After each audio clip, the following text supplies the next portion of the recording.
Welcome to the Young Turks. Cenk Uygur, John Idarola on a lovely Wednesday evening for you guys in most parts of the country. Giant show ahead for you guys. We got the walkouts that are happening all across the country. We got Connerland victory in Pennsylvania, and you spoiled the surprise. Yeah, sorry. Nobody knew. Yeah. Damn. All right. Surprise. Okay. Anyway. Later in the program, we will vote on the dumbest statement of Donald Trump within the last 24 hours. Now, that's a tough competition, as you'll see. There is significant contenders there. It just in 24 hours, it's amazing. Yeah. Okay, but we got too much show for you. Let's get started. Oh wow, okay, that's a fast one. Okay, well then let's do it. Earlier today, many thousands of students across the country and in fact across the world participated in the National School Walkout Day. That takes place on the 1-month anniversary of the mass shooting at the Marjory Stoneman Douglas High School in Parkland, Florida. Using the hashtag Enough is Enough, the protest lasted 17 minutes, 1 minute for each person murdered in Parkland. And I also saw, it was mainly a lot of high schools, but elementary schools as well. I believe I saw a tweet about one second grader who was walking, he was the only kid, and there were none others, so he went to the local high school and walked with them, and he had a sign that said, guns are cruel, not cool. And he was a second grader, which is just amazing. And so obviously they're doing this both to highlight the continuing need for action, of which there has been extremely little. There was a very mixed bill in Florida, and earlier today the House passed just about the most weak sauce school violence prevention bill imaginable. I'm assuming that many of the students at these marches want far more, and they're making clear that they're going to continue their activism toward that, and they expect politicians who stand in the way of that change to be held accountable in the primaries coming up and certainly in the general election later on today. We're gonna have some more details about the breadth of these marches, but Cenk, what's your reaction? So some folks that are superintendents, principals across the country are not allowing their students to march. Barbara Canavan, a superintendent in Hartford County, Maryland, said that instead she's going to do a learning module, which sounds fun, which allows them to speak about solutions in a structured way. Well, that's part of the problem, is that they keep telling everybody, just stay within the lines, stay within the lines. And well, within the lines, have we gotten anything done? No. Are we ever gonna get anything done? No, okay?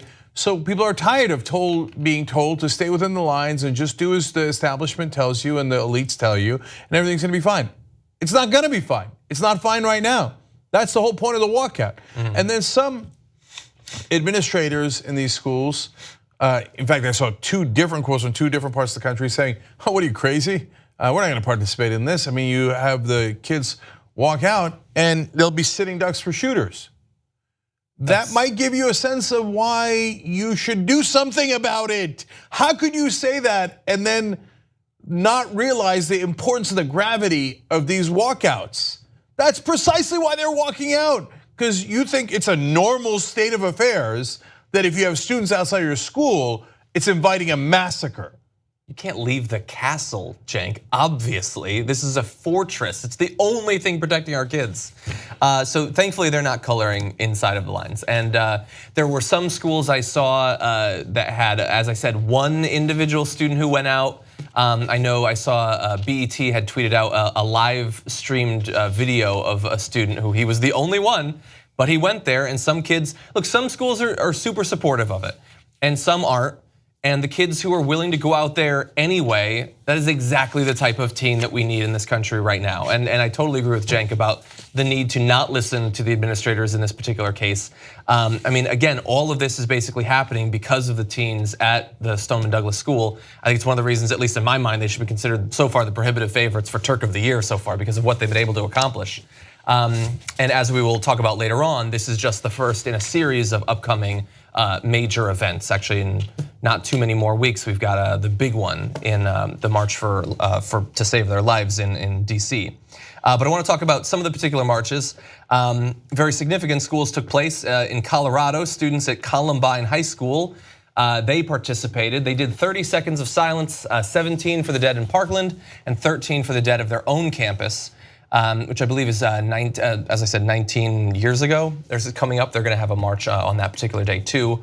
But what's amazing about that is that you have kids who are participating in that march at Columbine, at the walkout, who weren't born when Columbine happened.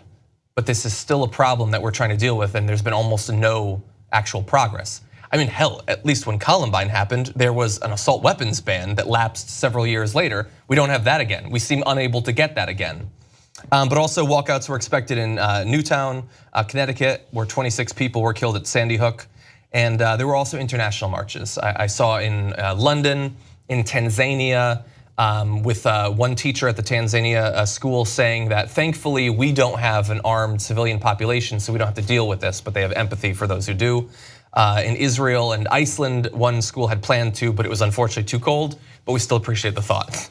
The Tanzania quote was the one that really struck me. I'll give you the exact quote. It was, "We are lucky to live in a country that is relatively gun-free, so it's not something our students have to think about," said teacher Courtney Park. Yeah. So luckily they live in an African country like Tanzania where they're civilized and developed, unlike in America, where we have to worry about nonstop massacres of our children. So that's the state of world affairs right now, and that's no joke. That's absolutely true. So I mean, in Israel, the American International School there also participated. But if you think about it, we're far less safe in America than students in Israel are. So I think roughly the chances of getting hit by a rocket launched by Hamas is about 10,000 times less than the chance of being killed in a school shooting in America or in a mass shooting in America. So look, you could do the math on it yourself. There's over 30,000 gun homicides a year in America. The number of people killed by terrorism in Israel is far, far, far, far, far less. My point isn't that terrorism isn't a real threat in Israel. My point is that the gun violence in America is 10,000 times a greater threat to us and our kids. And we go on about our lives like, oh, everything's fine, right? And we talk about foreign terrorists. No, the thing you have to worry about is us terrorizing ourselves with guns at a scale that the world has never seen. Yeah. Where other countries like Tanzania look at us and go, oh my God, who'd want to live in a violent, backwards place like America? That's where we are right now, and that's why they're doing the walkouts, and that's why it's super important. Finally, the Columbine was a huge marker for when we perceived the mass shootings at the schools to begin. Yeah. The reality is there were school shootings before, but it was on such a big scale that at the time we were not used to. Yeah. And so I remember that day. That was actually the very first day that I happened to be on TV. Really? That's right, because my producers got pulled from me to cover Columbine, and I had no idea what I was doing. Okay, and people had bigger problems. So that was 19 years ago, and now on April 20th, they're going to do another walkout this year because of Columbine.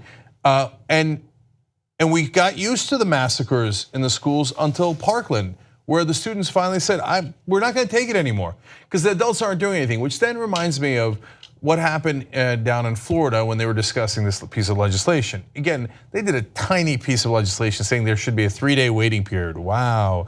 And the age for assault weapons should be 21 rather than 18. Okay, these are minuscule changes.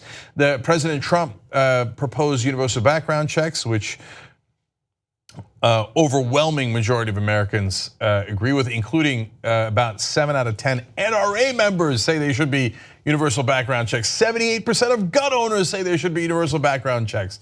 And then also increasing the age to 21. And NRA said, how dare you? Get back in line. And Trump got back in line and withdrew those proposals. They control them completely. And then one legislator had the audacity in Florida to get up and say, these kids don't know what they're doing. This is not the place for them. Legislation is done by adults. Yeah. Well, how's that going for us? Those corrupt adults who keep taking money from the NRA, which gets it from gun manufacturers, which literally profits off of the death of our kids. How are the adults doing so far? So, In this case, I'll take the kids over the adults any day. I'm not an expert. Like I was in the soft sciences, not the hard sciences. I'm not a biologist and everything, but I'm pretty sure that the basic idea, what evolution is supposed to produce, is adult animals that can stop their children from being killed. That is like the only thing you need to accomplish. If you can accomplish that, you're doing okay. And we can't do that. In fact, the kids have to stand up and do it for us. And I understand why that would be frustrating to the Republicans. And they've been launching ever increasingly disgusting attacks against especially the most high profile of the kids from Parkland. I'm not even gonna repeat some of the things that it said, but they've been awful. But they've got this wake up call right now. And they're frustrated by the marches, they're frustrated by the walkout. No, you need to be scared for November, okay? Because if you're not doing anything, if you've accomplished nothing by then, it is gonna be devastating for you because some of these kids are 18, they'll be voting. Others are 17 or 16, and they will be voting the next time around. If you think that they'll have forgotten the risk to their lives from school shootings by the time they get to vote on your reelection, I think that's a pretty ridiculous way to approach the continuation of your career.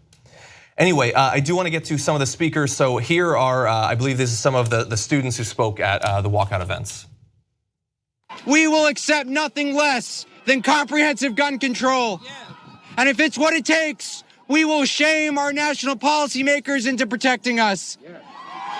Together, we will get stricter gun reform because it is the right thing to do. We will expand background checks because it is the right thing to do. And we will optimize our psychiatric evaluations because it too is the right thing to do. When the commander-in-chief solution to this country's gun problem is more guns, you know we have a moral problem in this White House. Our lives are worth more than the millions of NRA dollars dumped into political campaigns.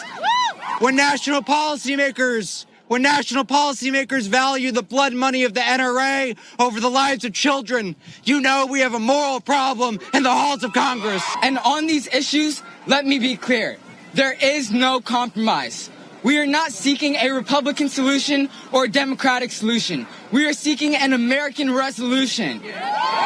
Their right to own an assault rifle does not outweigh our right to live. Yes.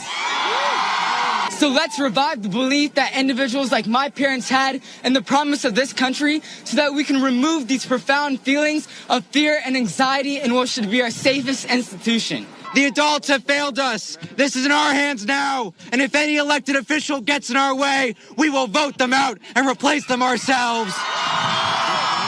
Enough is enough. Enough is enough. Okay, let me tell you how to do that. tytnetwork.com/register. That does not go to our website. It redirects to a government website where you can register. It has a messy URL. That's why we use this link. And the link will be down below in the video. Please, whatever state you're in, if you're in high school and you've turned 18, you're in college, or you're just a decent human being and you care to end the massacres of our children, go to tytnetwork.com/register. Find out how to register in your state. Find out when primaries are in your states. Find out how you could mail in ballots in your states. Go out there and vote, vote, vote. Otherwise, the current politicians are not going to do anything about the massacre of our kids. Yeah, so we also have some of those politicians were coming out to support the marchers. If there were Republicans, I didn't see anything about it. I can't discount the possibility that there were. Seems bizarre that they wouldn't want to get involved with this, but I don't have any evidence that they did. However, BuzzFeed did capture video of some dozens of Democratic lawmakers and staff walking down the steps of the Capitol to join the protest. We're gonna just play a video right now of two. You're probably gonna recognize them, especially one. Here they are speaking at the walkouts today. I'm proud to be here with Yana and Aaron Terrell. Aaron organized with Congressman Ted Deutsch of Florida, our leader on this issue. Representing in Congress the students who have sacrificed so much, spoken so eloquently, commanded the attention of the nation. Aaron has helped organize the Congressional Solidarity Walkout that all of us are honored to be a part of. The Congressional Solidarity Walkout. We're all moved by your eloquence and your fearless insistence on action to prevent gun violence. Thank you for bringing your urgency to this fight to the doorstep of America. all across this country, people are sick and tired of gun violence, and the time is now for all of us together to stand up to the NRA and to pass common sense gun legislation. So I just want to thank all of you for your courage and for your intelligence and for leading the nation in the right direction. Thank you all. So pretty much everyone reporting on this said that Bernie Sanders received an amazing reception. We don't have the video, but one of the kids, when he first walks out, someone yells, "Holy S, it's Bernie Sanders." Yeah. So they were big fans. I actually have slightly mixed feelings about the politicians coming out. On the one hand, the students organized this amazing protest, and for the Democrats to walk out and join them is a powerful sign supporting their action and saying, hey, you got our attention and this is wonderful and we encourage it. And people like Senator Murphy have more than earned the right to be there fighting for gun control all along through all the tough times.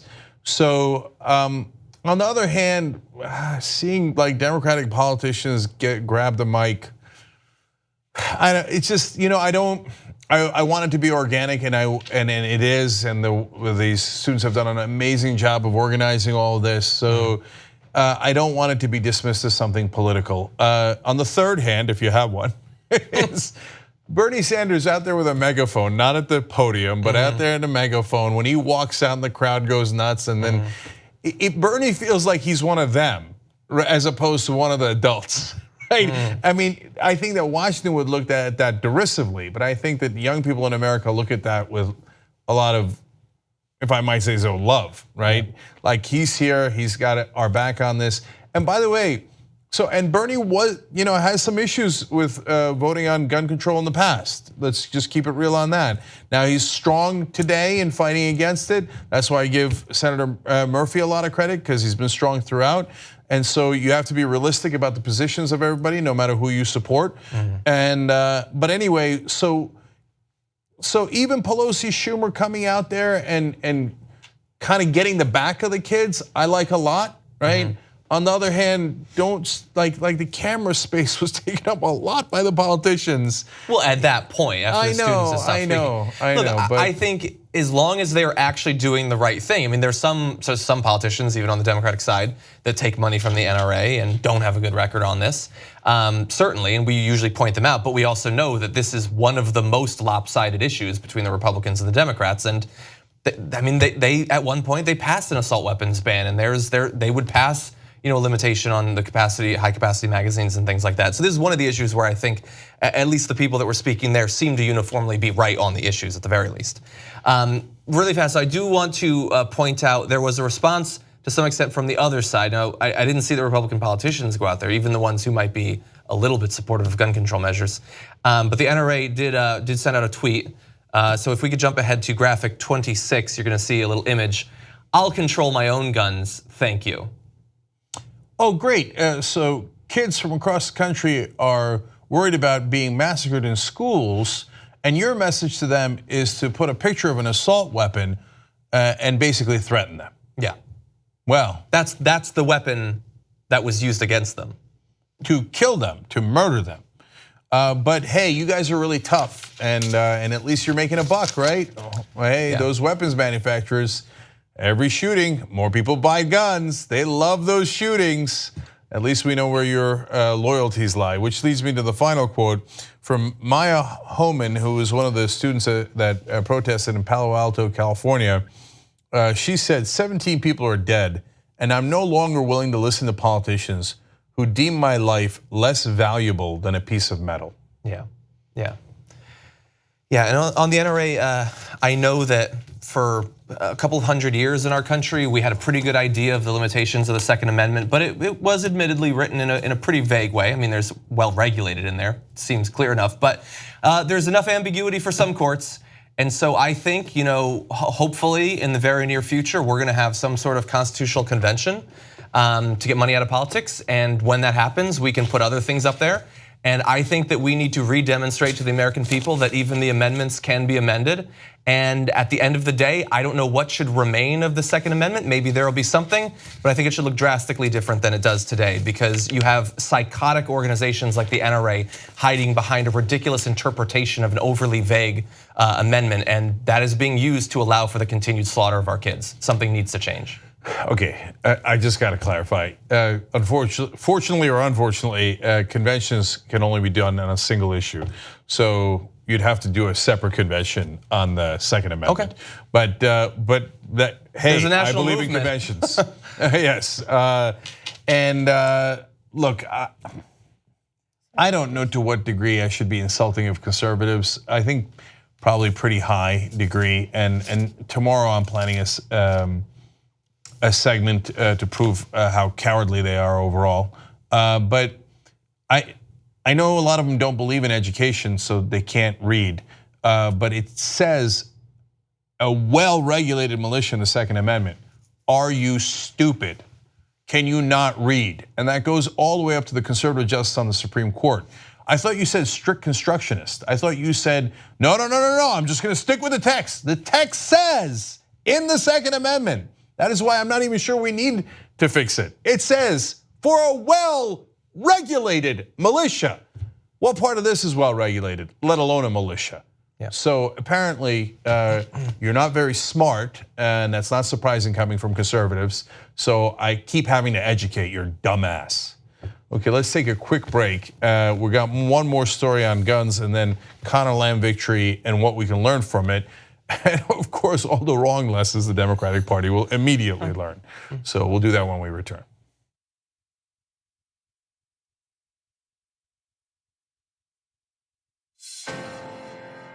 That 300 million is a pretty good number, we were doing a press release on it and I got all worked up. And I said, okay, well, that's the size of the US population. You know what our next target is? The size of the entire world on the road to 6 billion. Although by the time we hit it, it'll probably be 7, maybe 8 billion. Not a big deal. A couple of days ago on the TYT network, we passed 1 billion views.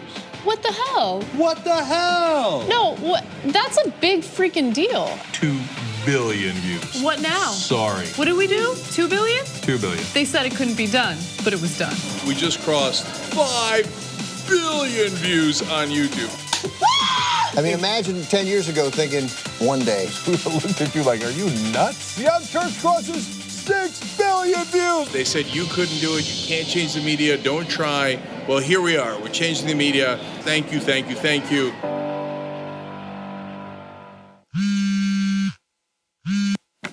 Hey, Cenk, what's up? Aaron, my VCR keeps flashing 12, but it's not even midnight. Go. I just shot a clip. It's time sensitive and it needs to be edited right now. Did anybody call for an editor?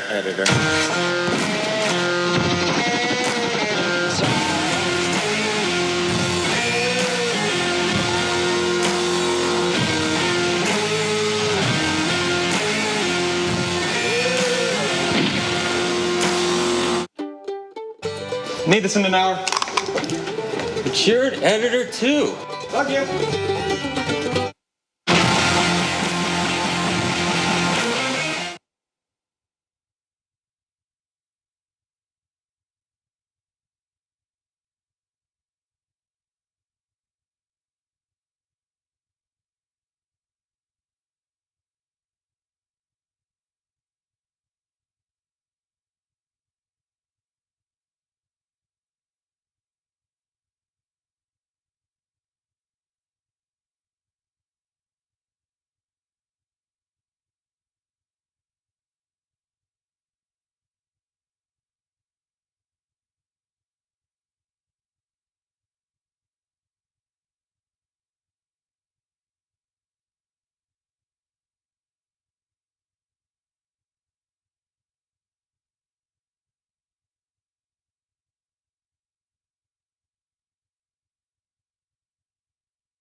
right, back on the Young Turks, Cenk and John with you guys.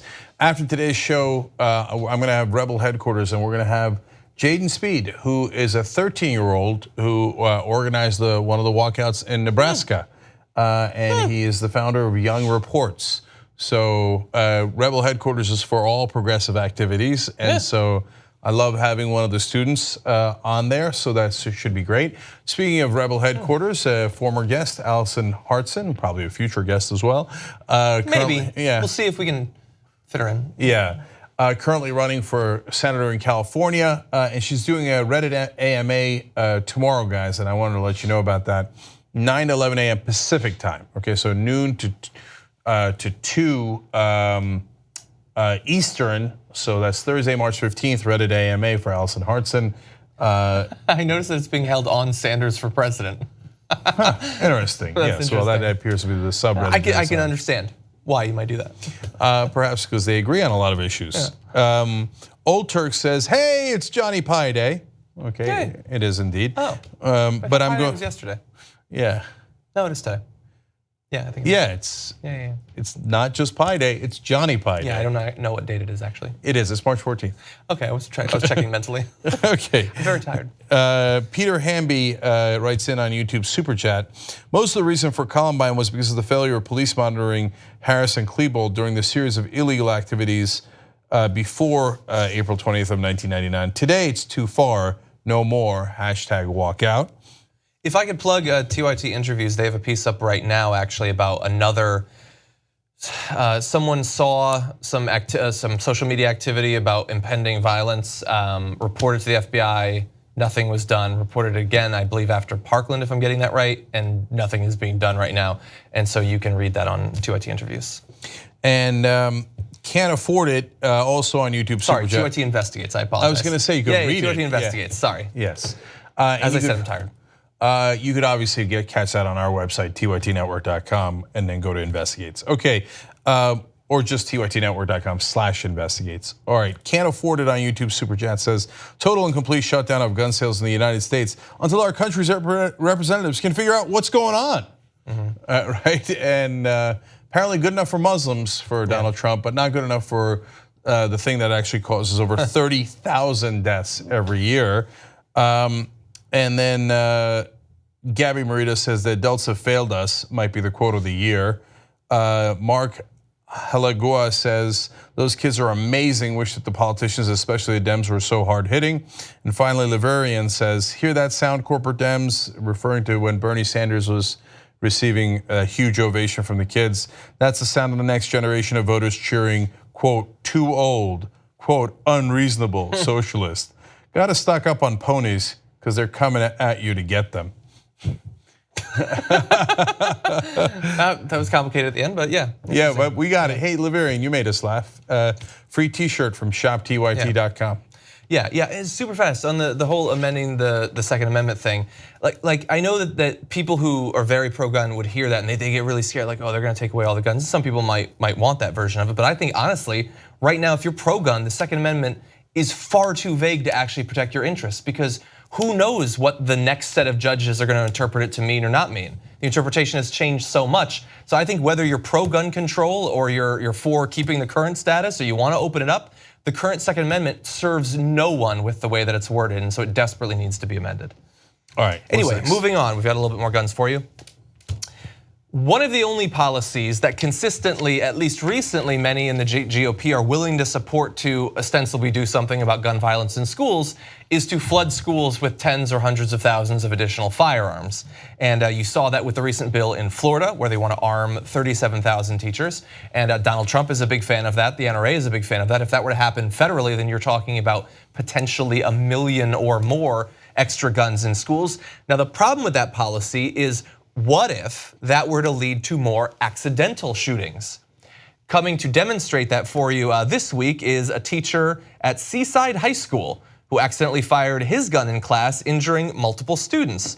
So this teacher, and I want to be very clear about this, was a reserve officer for the local police department and had been trained previously in the use of firearms multiple times over the course of years. This is a gun adept teacher, as Donald Trump would say.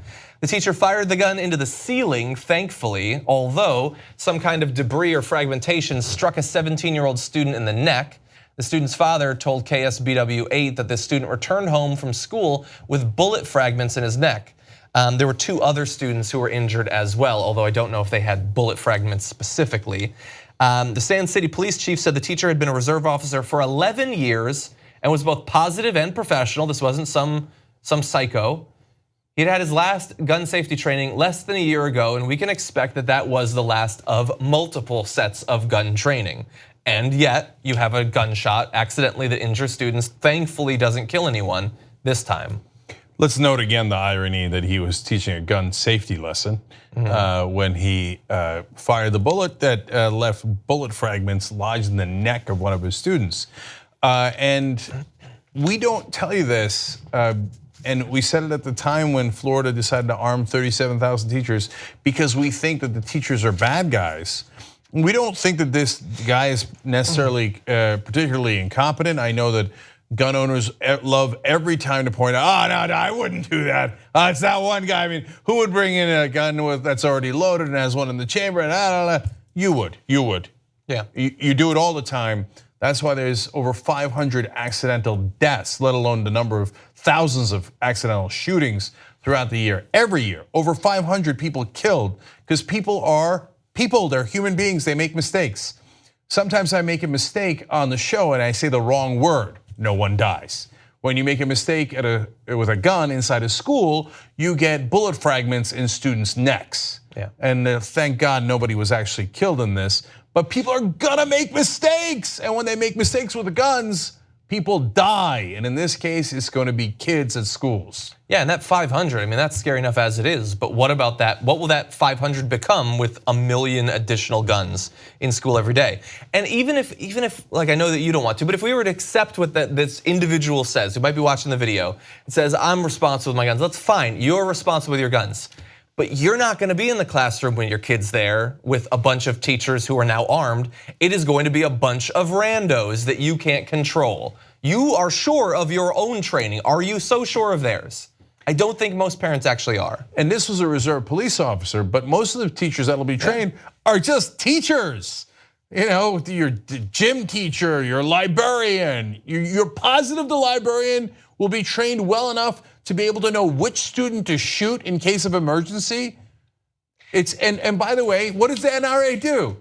The NRA took another massacre of our kids and said, great, now let's get our sellout politicians who we all bribed to pay for 1 million new guns in the schools so there could be more shootings, and then we'll get them to pay for 1 million new guns. And that way the gun manufacturers make more money while your kids continue to die. Yeah. Thankfully, the ceiling was not armed. We don't know what would have happened had that been the case. But perhaps the students who don't want bullet fragments in the neck, perhaps they should bring guns to school next time. No, thankfully not. It's not actually the solution. Okay, why don't we mix things up? Okay, it took until this morning for us to be able to say for sure, actually a little bit later than the morning on the Pacific, but we can now definitively say that Connor Lamb, the Democrat, has beaten the Republican Rick Saccone in Pennsylvania's 18th Congressional District special election. It was a real nail biter. It went until the very, very late today. And we ended the election day with them within 1,000 votes of each other. But you can now see in this chart the final breakdown of the vote. If you can bring up graphic 43, you're gonna see that Connor Lamb is at 49.8% of the vote to Rick Saccone's 49.6% of the vote. And that looks like we're looking at less than 700 votes separating them. Two things are interesting about that. One is that is almost nothing, again reminding us that our votes do count and we need to vote, we need to organize, we need to get more people to register because in elections like this, that is so important. But secondly, that is far lower than the votes of Drew Miller, libertarian, who I saw tweeted yesterday that he's on the brink of becoming the most hated man by Republicans in the country. Yeah. Again, we don't know that if they hadn't voted for Drew Miller, they would have voted for Rick Saccone, but perhaps some would have. Well, hard to tell because those voters are now in a Saccone of silence. Okay, I'll be here all week. So do you have to be? Yeah, I know that's the question all of America's asking right now. So it's not the libertarian. It's every time. Yeah, it's a third party. I know. I'm third just looking party. at I'm saying he tweeted that. That's why I thought it was worthy of mentioning. Yeah. So lessons learned here. But before we get to that, quick side note for me. I would do a recount. And in this case, I'm thrilled that Lamb won instead of Saccone. Lamb is not very progressive, so I'm not thrilled on that count. But I would much rather have Lamb than Saccone, who's famous for saying that he was Trump before Trump was Trump. So I got no interest in that dude. Okay, so I'm happy very happy that Lamb won. But in close elections, I know it costs a little bit of money, but I never think that it's a big deal to do a recount. Everybody's always like, oh my God, recount, it's outrageous. It's not outrageous. When it's really close, under 1%, it should be normal. It should be standard operating procedure throughout the country. In the case of Pennsylvania, it is not. Yeah. So they will not have a recount. Conor Lamb is the congressman.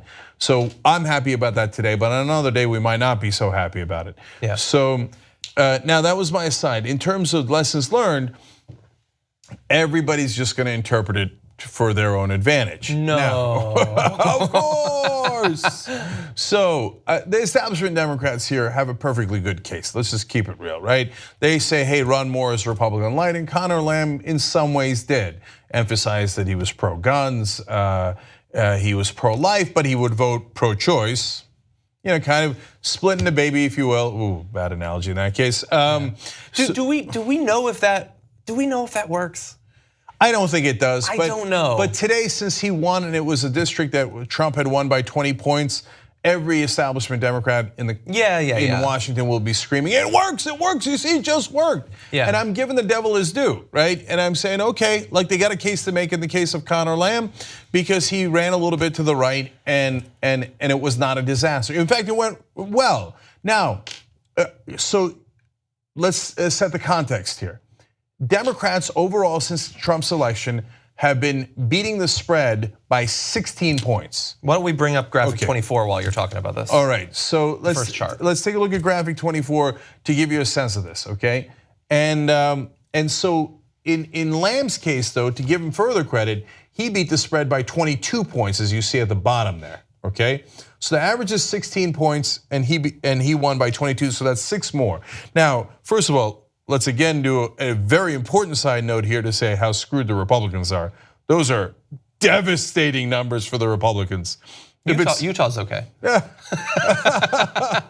I mean, but South Carolina isn't, Kansas isn't, Montana isn't. 23 points in Kansas. Alabama isn't. That's crazy.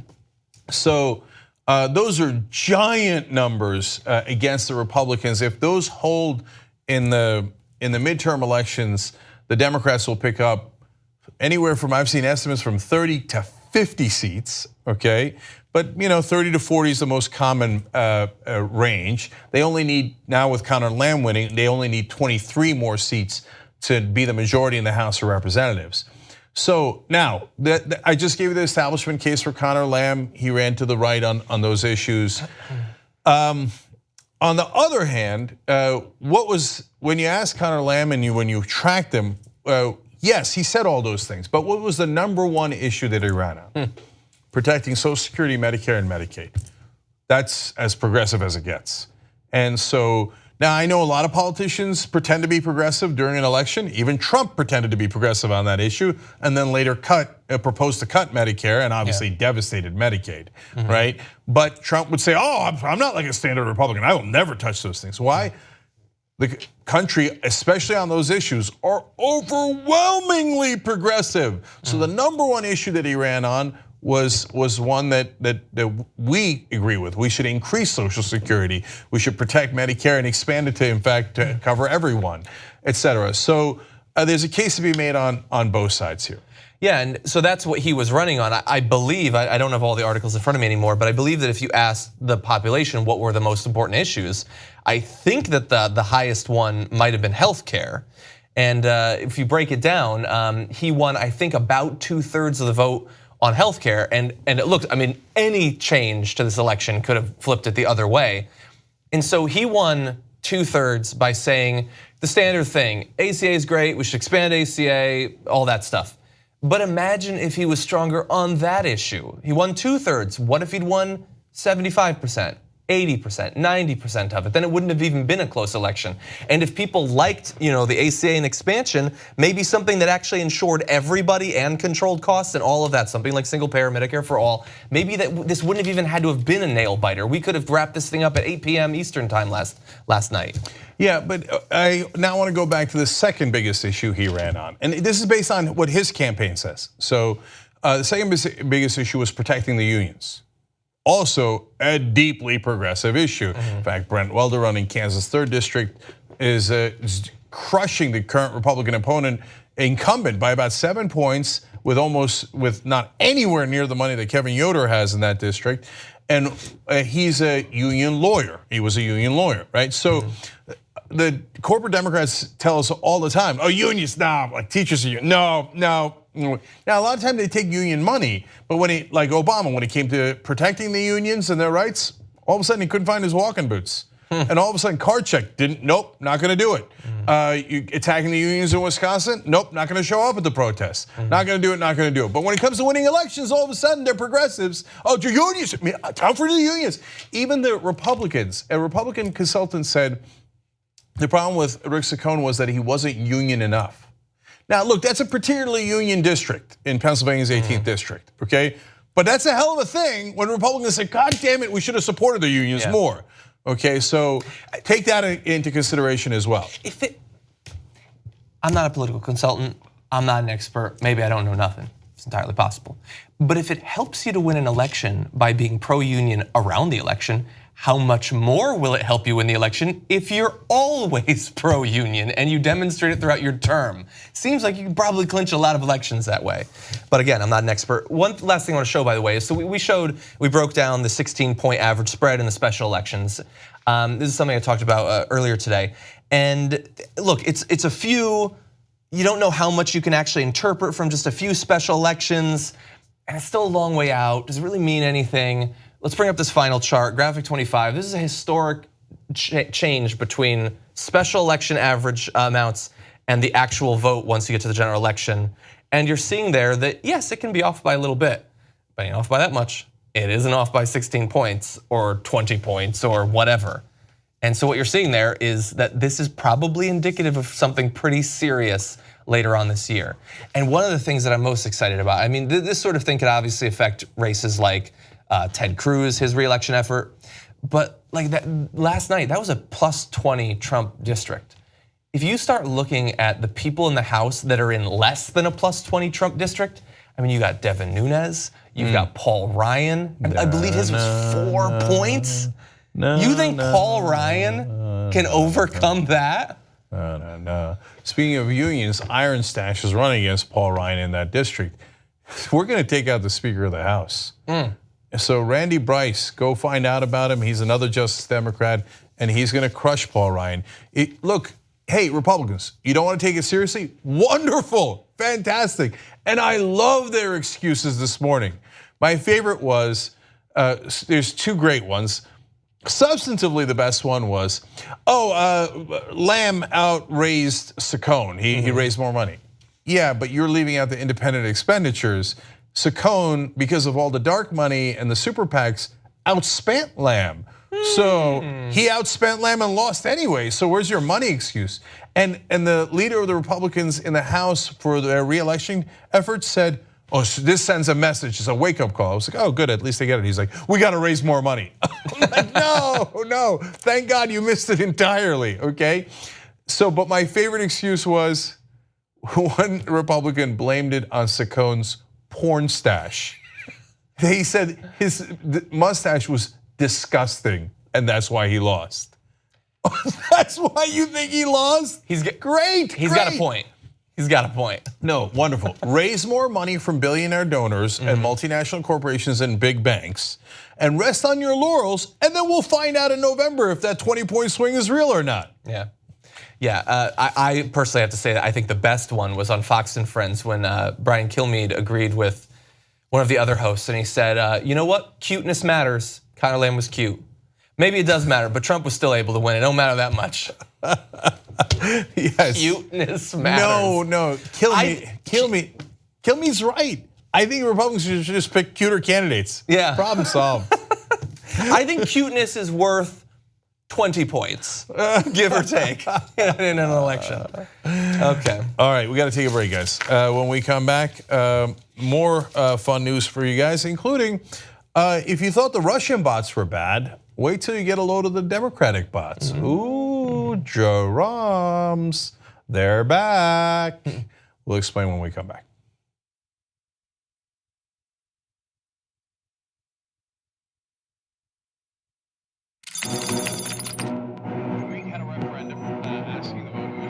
T-minus 1 minute till landing. TYT broadcast controllers, listen up. Give me a go, no go for landing. Sound? Audio is hovering at minus 12 decibels. We're go. Streaming? We're go. Camera crew? We're go. Mission control? We're go. Snacks? We're good. Iguana? Sir, we are go for landing. Okay, everybody. I want this to go off without a hitch. Sir, I've been looking over this joke for the past hour, and with the Bannon firing now weeks old and waning in English, Johnson, English. What are you trying to tell me? This joke isn't going to land, sir.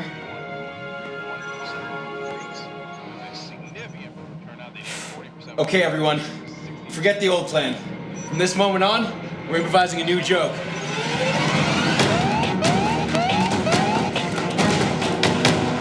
So this is where the show started, and this is where it was supposed to end. Now the joke was supposed to land here, but that's not gonna happen, obviously. So we need to come up with a new joke. Maybe here? The hits are dropping, streams are failing, retweets are stopping. 40 seconds. All right, team. We gotta find a way to make this fit into a joke about this that will appeal to them. 30 seconds. The Trump joke's our safest option. Trying to land a Trump joke after this week's events is a suicide mission. We are officially out of time. We need to act now. Sir, I think our best course of action is to let Jink try to land a dad joke. That's the deal? That's the deal.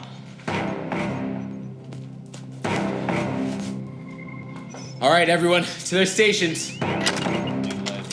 Germany, Italy, and some of the creditor nations like Netherlands and Finland. Cameras, position. Social media team. Brace for unfollows. 10 seconds. As for the rest of us, all any of us can do now is wait and hope. This is gonna be the worst disaster TYT has ever experienced. With all due respect, sir, I think this will be the finest hour 2 yet. Giving mood, Angela Merkel's government seems to have signaled pronounced. Come on, Jink. Everyone, it's been a pleasure streaming with you. Greek Prime Minister immediately picked up the phone to Putin and said, "You Putin any money in?" Okay, anyway. TYT crew, the joke has landed.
All right, back on the Young Turks, screaming for change rights. Thanks for supporting all the progressives. P.S. I'm still mad at you for Russiagate and totally disagree. ...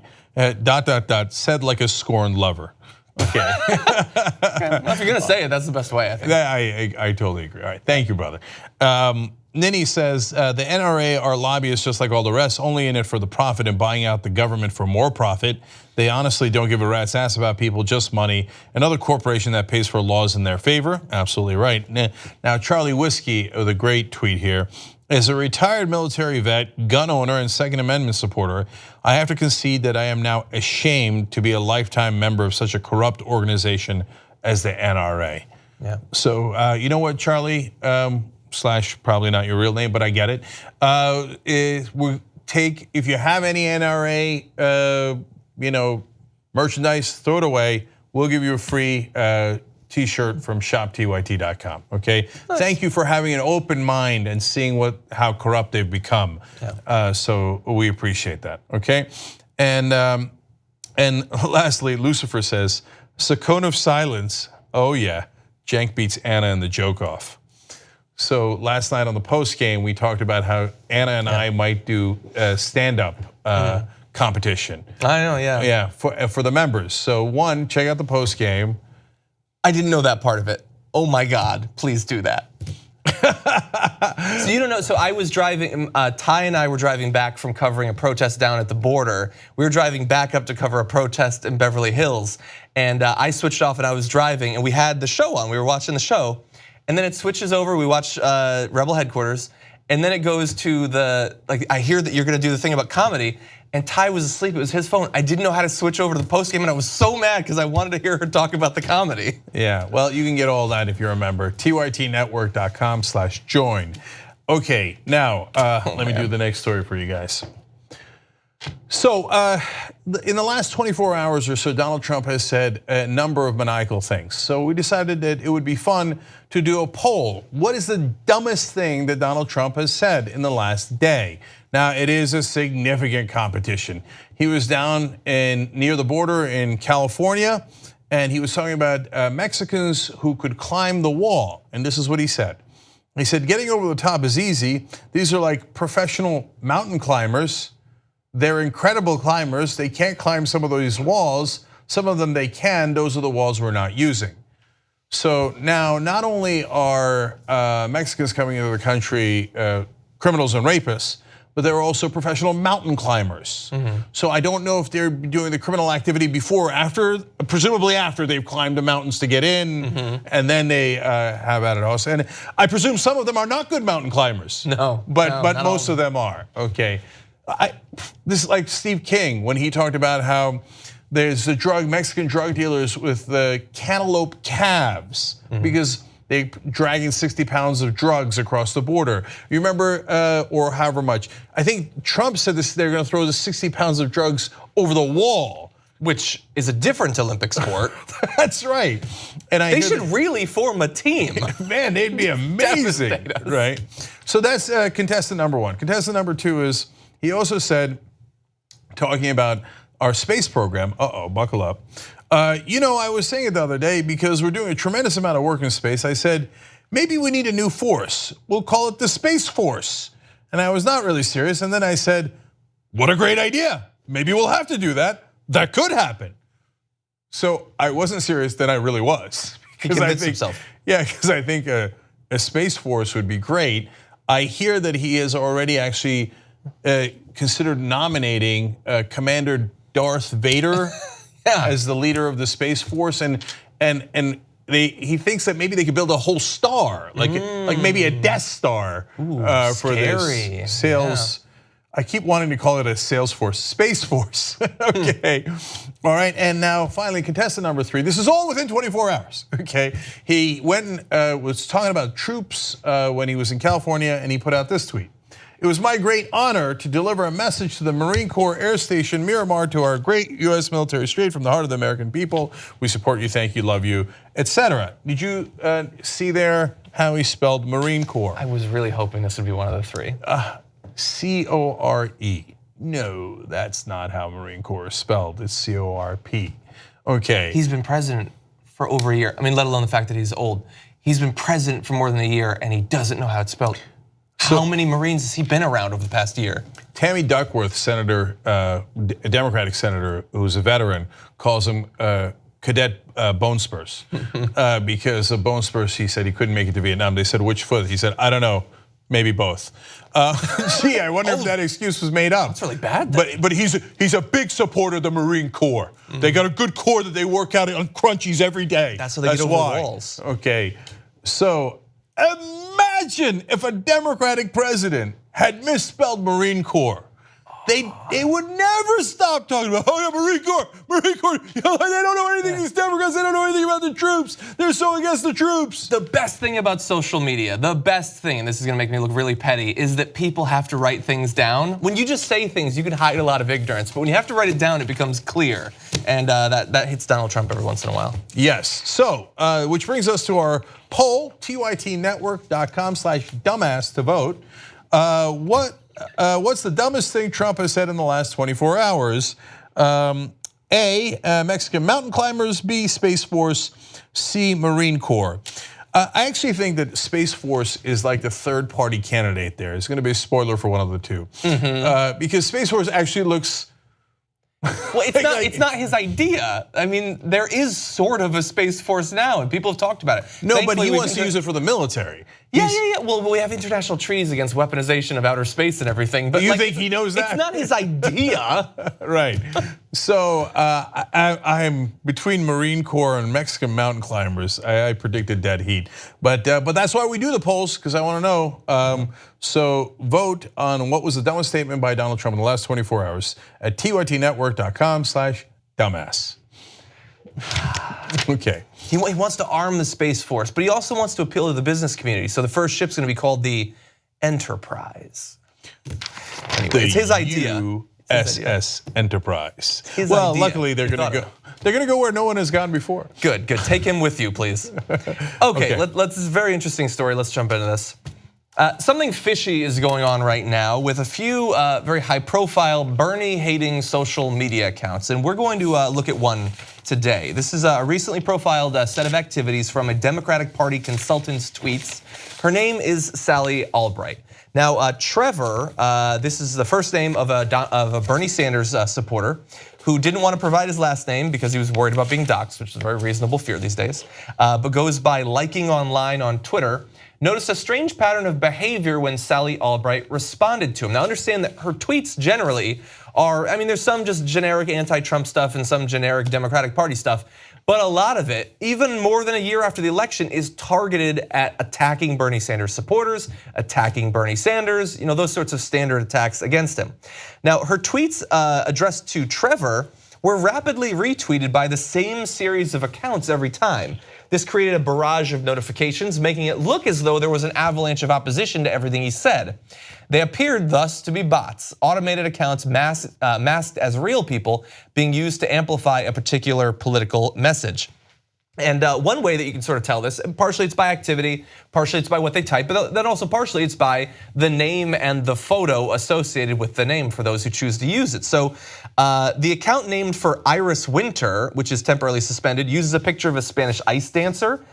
Minnie Casera's picture comes from the Facebook account of Martina Painter, who died in January of 2017. The picture used by Georgia Miles is actually a New Jersey woman who was killed in September 2016 in a high-speed car chase. And so you get the idea that these accounts are taking real people's photos to pretend to be unique individuals.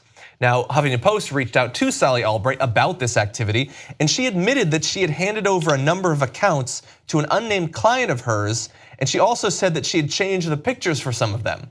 I don't know if she specifically admitted that she had taken the photos of the recently deceased to then pretend to be concerned citizens, but the idea that they have taken these accounts and then set them up to automatically retweet and like activity, and then had them target that to enhance the message of one individual, in this case Sally Albright, that is clear at this point.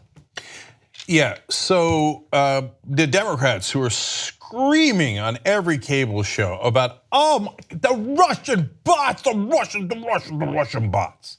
Now, they're not wrong. The Russians did do the bots.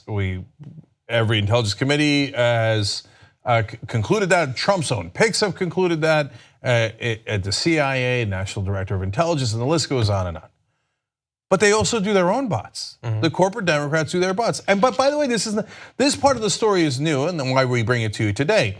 But the fact that they're doing bots is not new. David Brock bragged about it during the primaries when he was supporting Hillary Clinton with his super PAC. And somehow everybody magically forgot about it. And somehow that's not a big deal. Look, I know the difference. And I am deeply disturbed by what the Russians did, and we're very clear on the record. Russia's a foreign country, and these people are American citizens. But that doesn't make it a good thing. It's still a terrible thing, right? Yeah. And it is out of proportion how much focus has been given to one, which I think is like it's overdone by cable, but it is a thing that you should be concerned about. But why is the other thing not something you should be concerned about? So cable news never talks about it. The mainstream media almost never talks about it. So don't come crying to me about Russian bots if you do your own bots. Yeah. So we're consistent. We're against all of this fake news, if you will, the fake social media, etc. And the Democrats go, can you believe these people did it against us? And like Sally Albright, David Brock going around bragging about it. These are just a few. Obviously, I mean, organizations do this as well as individuals and certainly political campaigns. That's why we're being consistent, which is the only logical position on this. You should be against all of these activities and not selectively choose which ones to be outraged about and which ones to attempt to pretend don't exist. And by the way, even if we're talking about not in America, we're talking about foreign bots. It's not just Russia. For instance, I'm gonna jump ahead here, but in Mexico, allies of President Enrique Peña Nieto have deployed swarms of Twitter bots to overwhelm and effectively shut down online debates. The far right in Italy has used bot networks for their own domestic politics. Journalists in the US experienced a similar flood during the 2016 election from pro-Trump neo-Nazi sock puppet accounts posting anti-Semitic death threats. This is a thing that is huge in America. It's huge in some countries targeting America, and it's huge in manipulating other people's own domestic elections. This is something that we need to universally condemn and push for a solution for, because it hurts everyone. In this particular case, it's hurting Bernie Sanders, and that's from the Democratic side. When Bernie becomes the candidate, there will be this exact person will probably continue with the bot accounts, but he will also be targeted by foreign bot networks as well. Not to mention the fact that many of our allies, that the democratic contests inside of their countries are being perverted and subverted by bot networks. We need to have a unified front against these sort of activities and not selectively choose which ones to give a damn about. Yeah,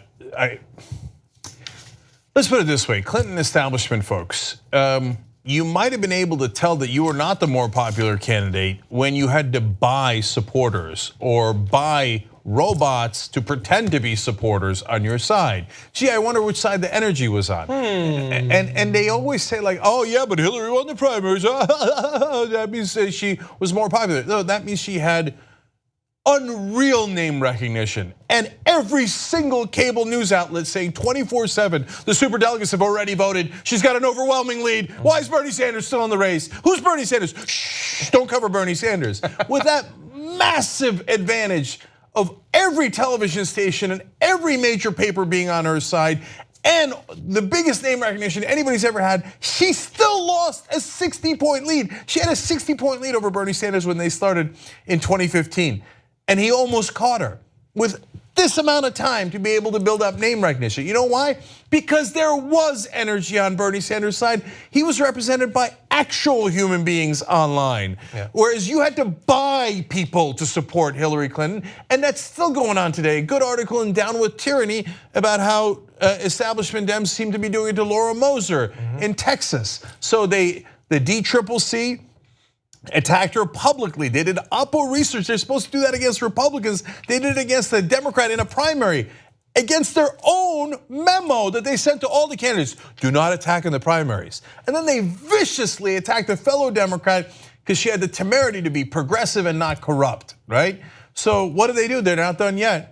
Oh shoot, that didn't work, that backfired. She went from 6th to 2nd and made it into the runoff in Texas. By the way, we'll have the links down below to support Laura Moser, to support uncorrupted just Democrats. Read the Down with Tyranny article, read the HuffPost article, get the information for yourself. All those links will be in the description box on YouTube and comment section on Facebook.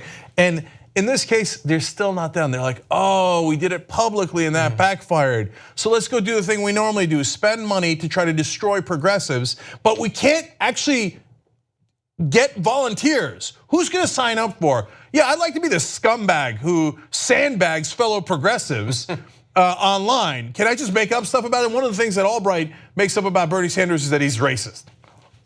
The most liberal guy in the country is somehow also the most conservative. Whatever, it doesn't have to be true. If you're a liar and a professional one at that, it doesn't have to be true. And they do these smear jobs, and they're still doing it to this day. So you should be pissed about both, whether it's coming from Russia or the Democratic hacks inside this country. Agreed. Okay. All right, we gotta take a break. Okay. Yeah. Okay. Good stories that we will cover on tomorrow's show. That's right. I got a lot of firepower for you guys tomorrow, including the story about how, in general, conservatives are. Well, I'm going to be soft today. I probably won't be able to help myself tomorrow. Fearful. They are very fearful. That is their defining trait. Okay, I will show you with facts tomorrow that that's the case. But anyway, we're not done with the show. We got a lot more show to go. Brett's coming in for the second hour here, and some really important stories in the second hour as well, including Betsy DeVos. Just going an extra layer of stupid. This goes to 11. Okay, we'll have that for you, and then in Rebel headquarters, one of the students who led a walkout today in Nebraska. So you don't want to miss that either. We'll be right back.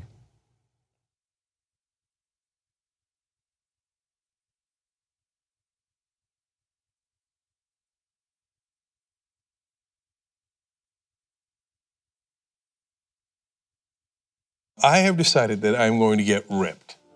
Okay. What? Okay. Like physically? Yeah. Okay. What? You don't believe me? I 100% don't believe you.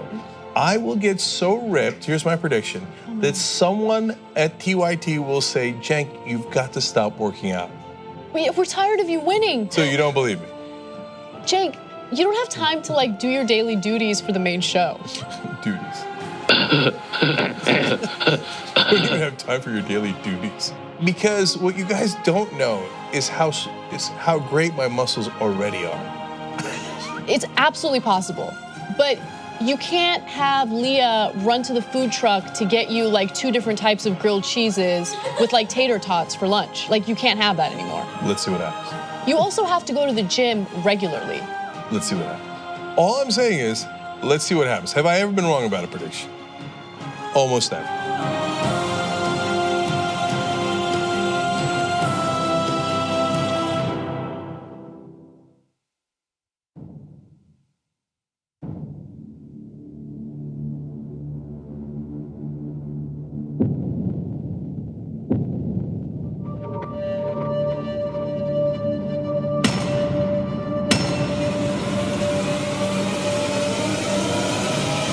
Been easy for me. I started off in Brooklyn. My father gave me a small loan of $1 million. All my life, I was told no. He said I had small hands. They're not small. I never heard that one before.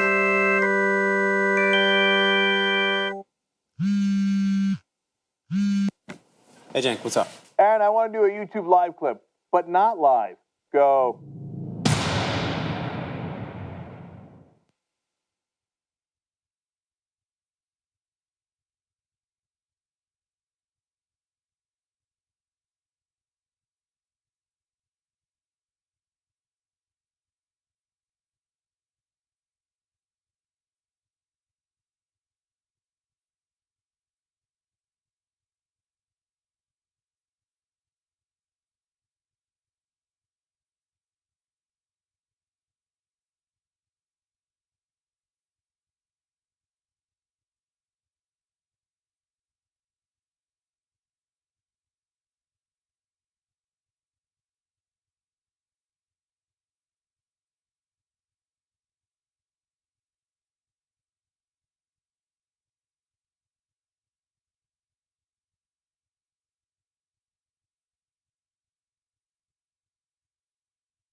Okay, back on the Young Turks. Brett Ehrlich joins us. Hey, what's up, Brett?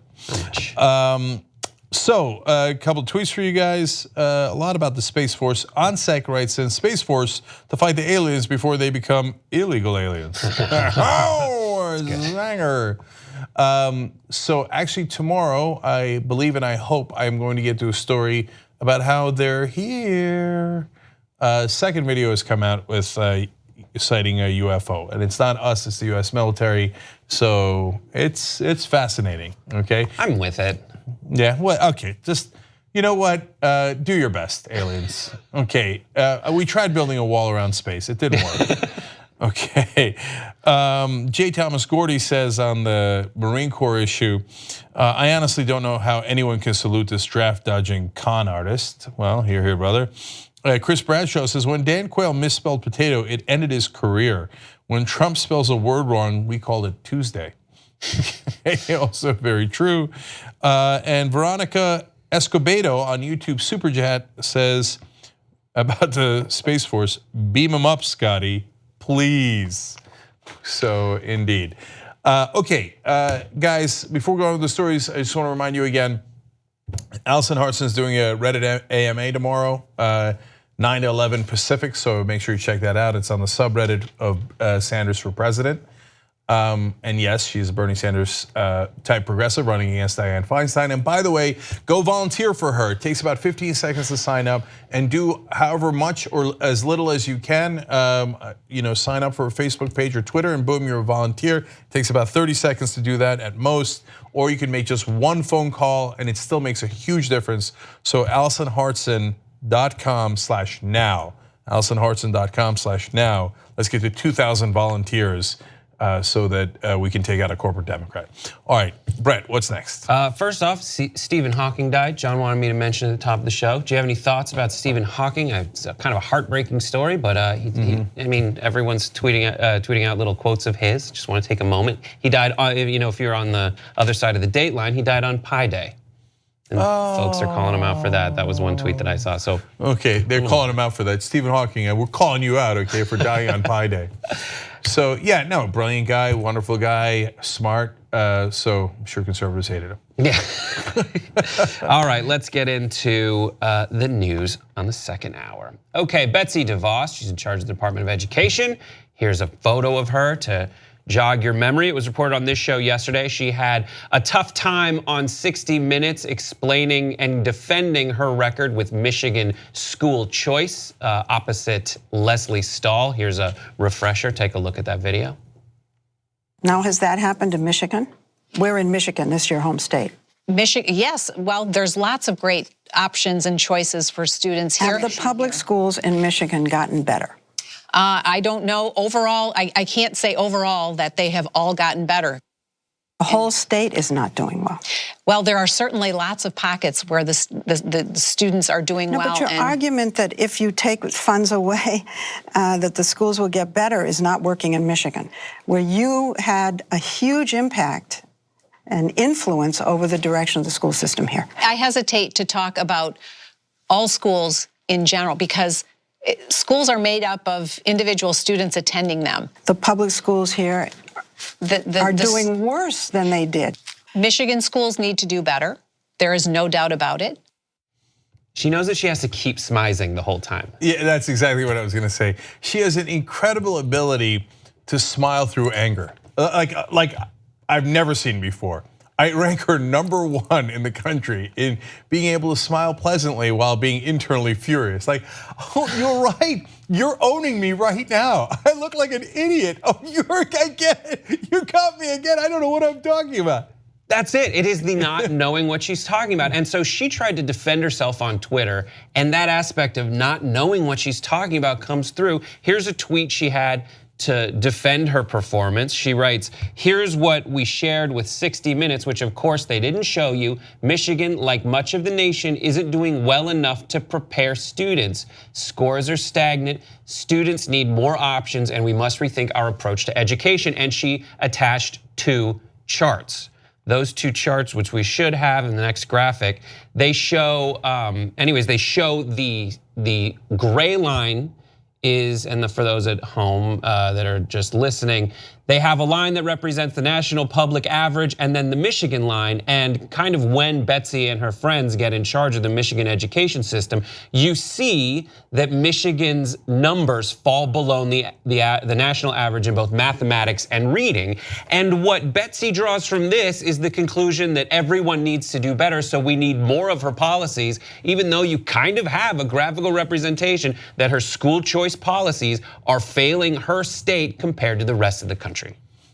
I believe that's what the kids at home call a self-own.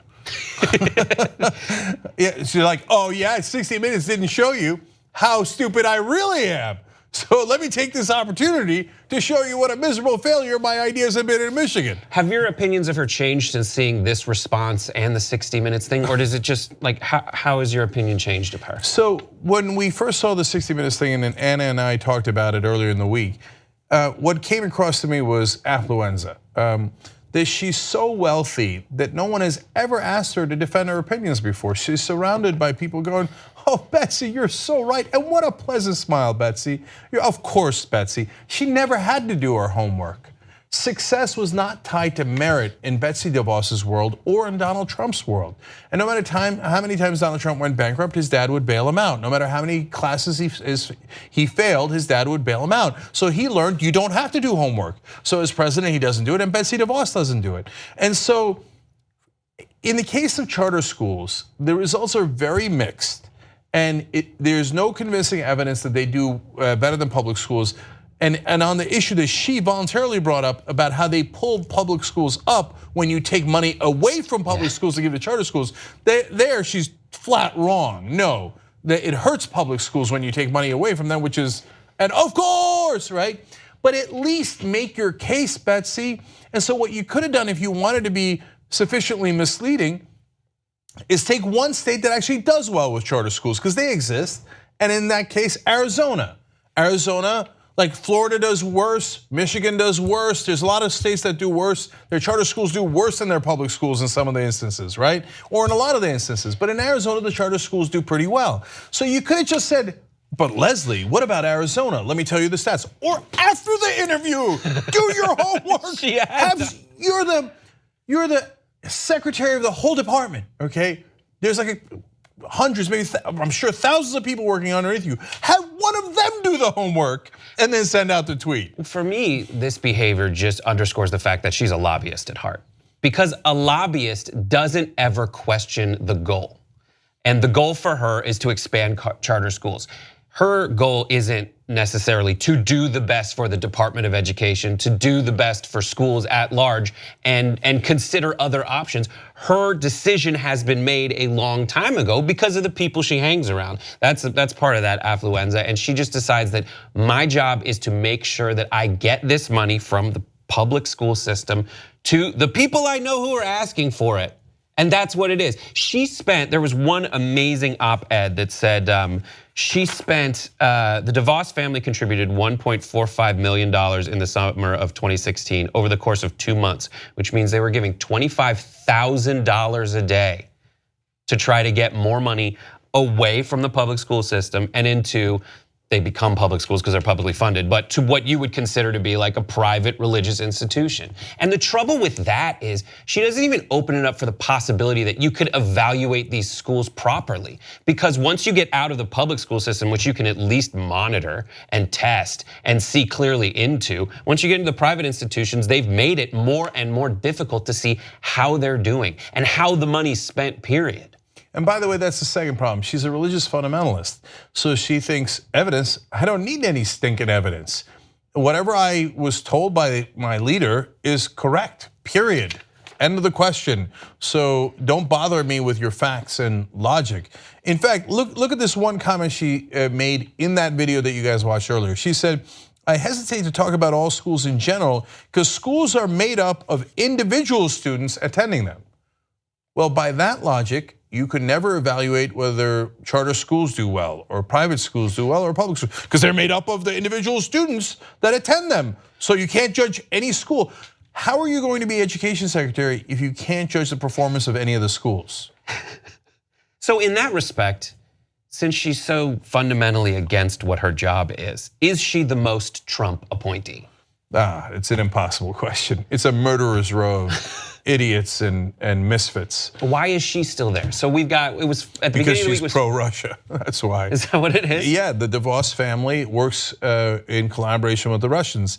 Her brother, Eric Prince, is the one that went to Seychelles Island and met with the Russian officials. And they also funded Trump's campaign and the Republican Party. So her main qualification is not about education. It's not even that she's a religious fundamentalist. It's that she's a donor and her family's perfectly comfortable working with the Russians. Sarah, well, this is also the same person who said that you need guns in schools to protect them against grizzly bear attacks. And yeah, already rolled back protections for, advocating rolling back protections for people with massive student loan debt. Well, Brett, come on, let's be fair. I get it. The school shootings or grizzly bear attacks, what's the bigger danger in the schools? I can't quite tell. That would require evidence, and I couldn't possibly look into evidence. Good God. Okay, let's just take a quick break here. When we come back, United Nations takes on Facebook. Now, I'm an enormous United Nations advocate, but I think they're wrong. And it's a really sensitive topic and very hard to talk about, but I think it's a very important conversation. So let's do that when we come back.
All right, back on a Young Turks, Cenk and Brett with you.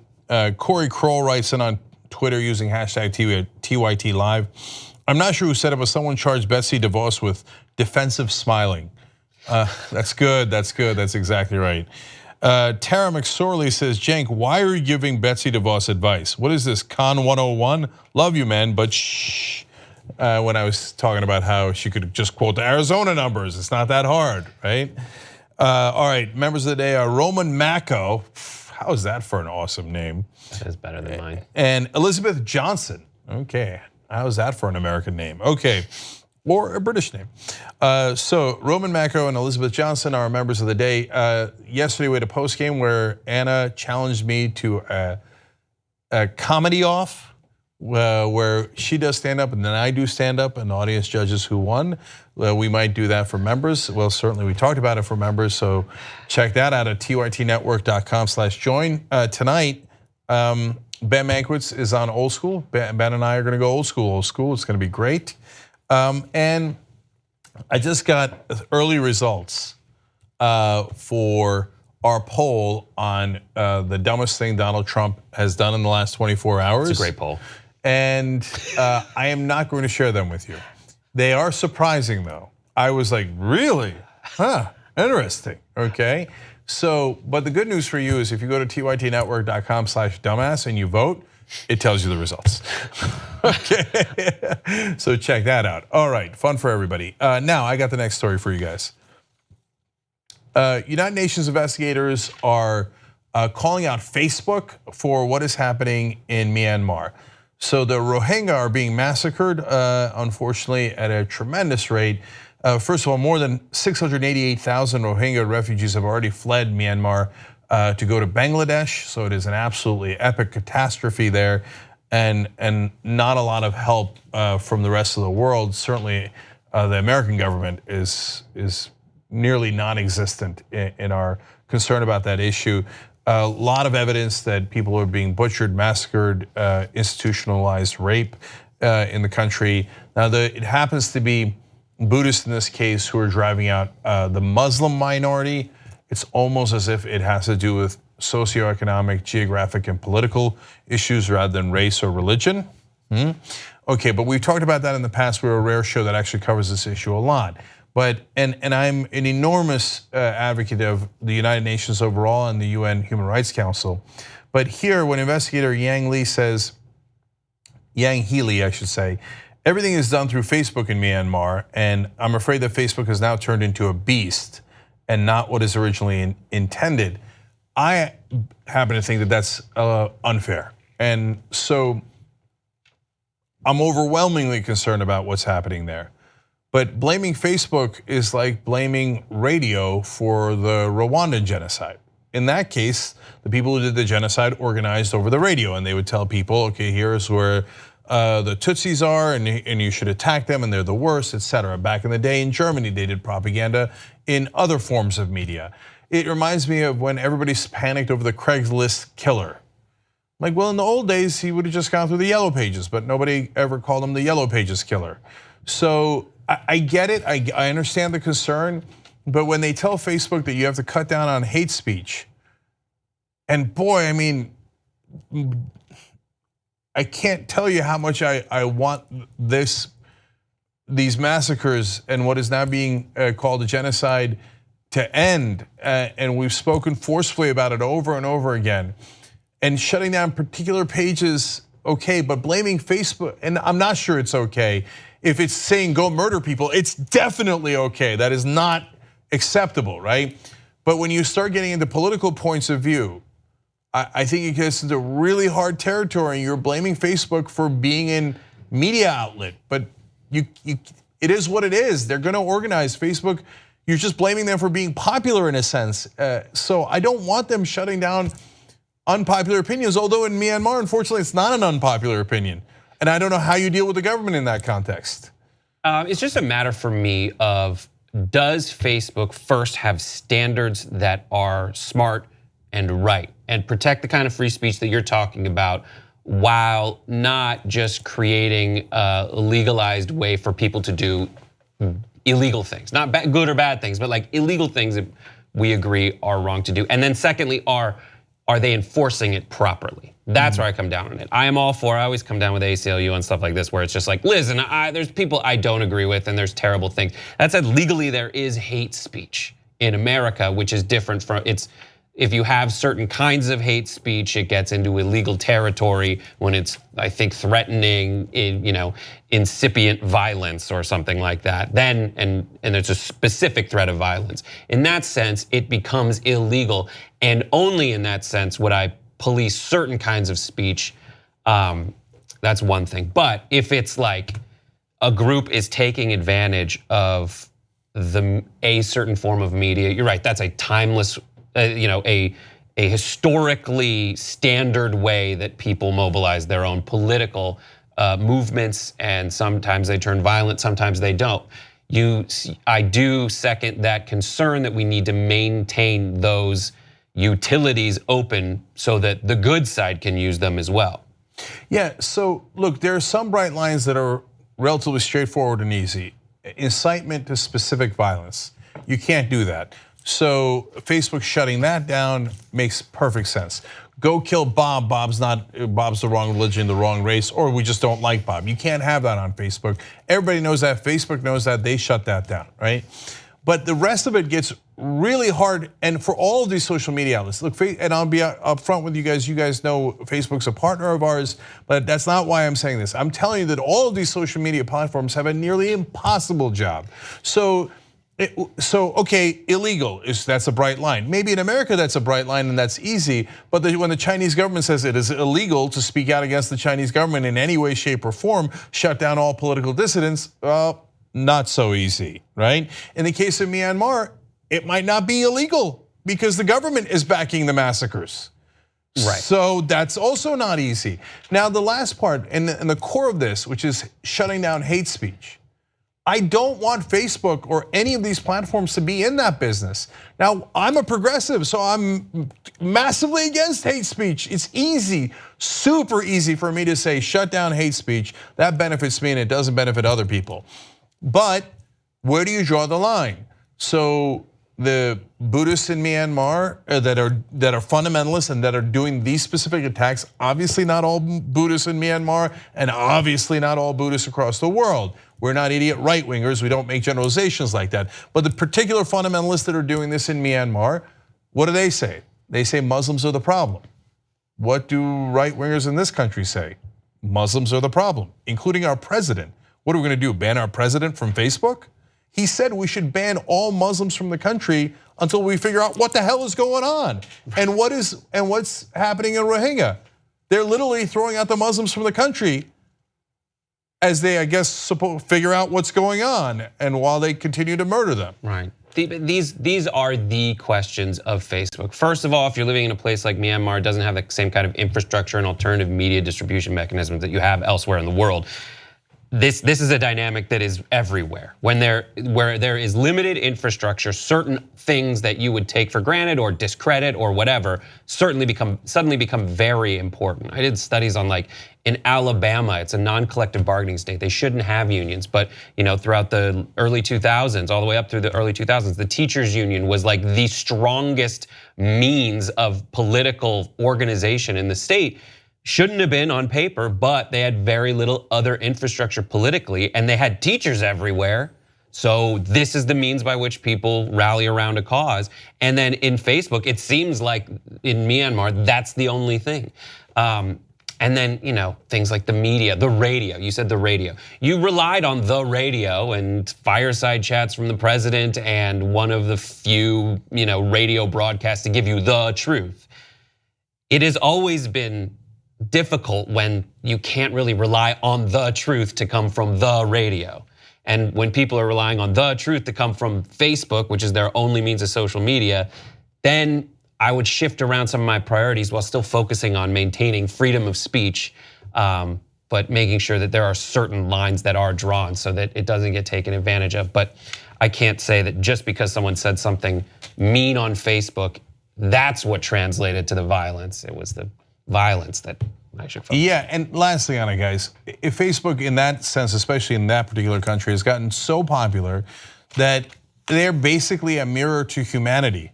So when we're yelling at Facebook, we're basically yelling at ourselves. Like, oh, everybody is on Facebook and some people are doing bad things on Facebook.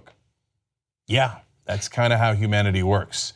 So I'm, again, not to minimize Myanmar. I think it's one of the biggest problems in the world and we do almost nothing about it. But I'm not sure that this is the productive approach. Okay, all right, let's go to the next story, Brett. Next story is about the public sentiment about gun control. Public sentiment has shifted on gun control, specifically within the ranks of the NRA. According to a recent study, 69% of NRA members expressed support for comprehensive background checks. A proposal to implement universal background checks would apply to all gun sales rather than just purchases made at licensed retailers. Now what does that mean? When I see it, to me, it says that this is kind of against the gun show loophole. This is trying to get to comprehensive background checks no matter where you try to get a gun. And that is 69% of people that are NRA members are in support of that. Reactions? Yeah, so I've been telling you this, guys, for a long time, and there's a reason why, because there was an earlier poll in the last massacre, or actually not even the last massacre, several massacres ago. And they did a poll just like this when they try to get federal background checks to pass in Congress. In fact, one of the numbers in this poll is slightly lower than the one in that poll from that massacre where 93% of all Americans wanted federal background checks. But and understand what it means. The background check is, right now there's a loophole. If you go to a Walmart, you go to a licensed retailer, you have to go through a background check. Everybody's familiar with that. But you can, instead of going to the Walmart or whatever, you can just go to a private gun show and then there's no check, there's no regulations. It's insane to me. So a criminal can get it, somebody with a giant rap sheet can get it, a violent person can get it, a terrorist can get it, anybody can get it because there's no check on it at all. So that is why even NRA members, 7 out of 10 of them go, wait, I had to do a background check. Why shouldn't you be able to do a background check? Because most of them didn't buy it at a private gun show. Most of them bought it at retailers. And these are the moments where you're like, good, we all agree. Can we do something about it? Yeah. And then Trump says, sure, that sounds like it makes sense because I heard a number and it makes sense. And then he disappears and talks to the NRA. And then he reappears and is like, actually, no, we can't do any of that. That's frustrating. So, the overall numbers, 89% of respondents who don't own a firearm said, yeah, of course do background checks on people buying guns. Otherwise, we have no idea who's buying them. But my favorite stat is 78% of gun owners.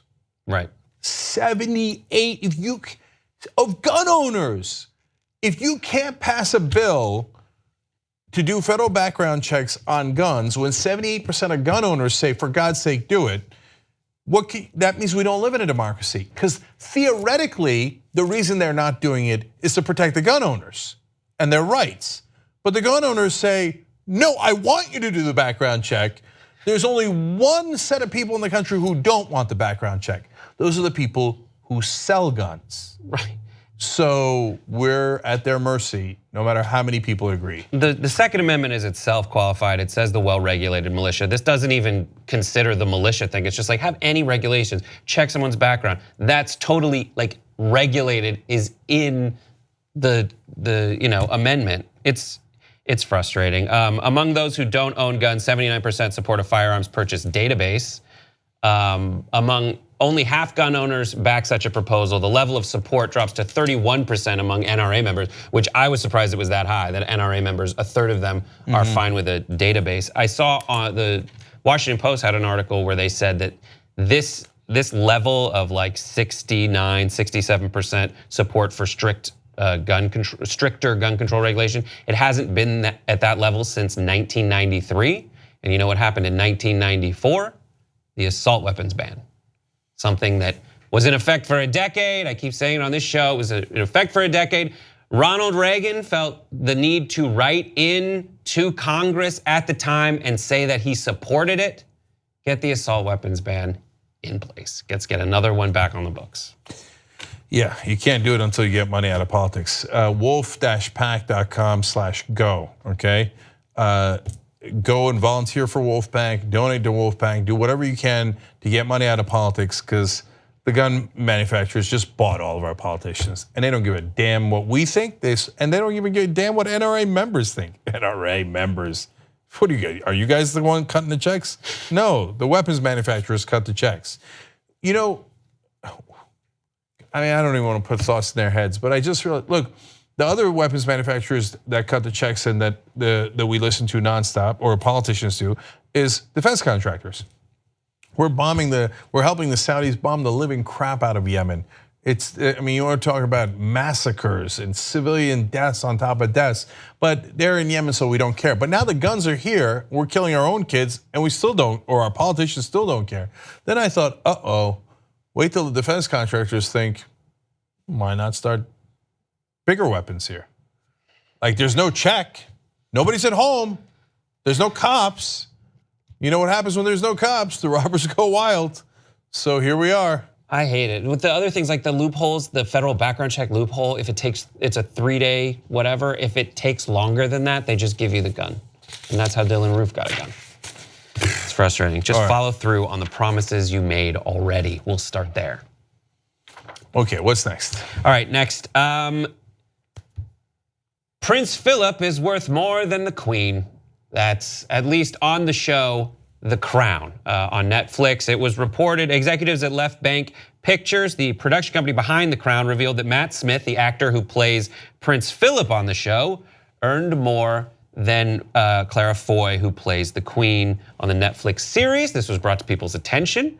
There was pushback. The Suzanne Mackey, who runs that, who is a creative director for that production company, said going forward, no one gets paid more than the Queen. But people were upset on Twitter, like this one who said Matt Smith was paid more for The Crown than Claire Foy. So just like let that sink in.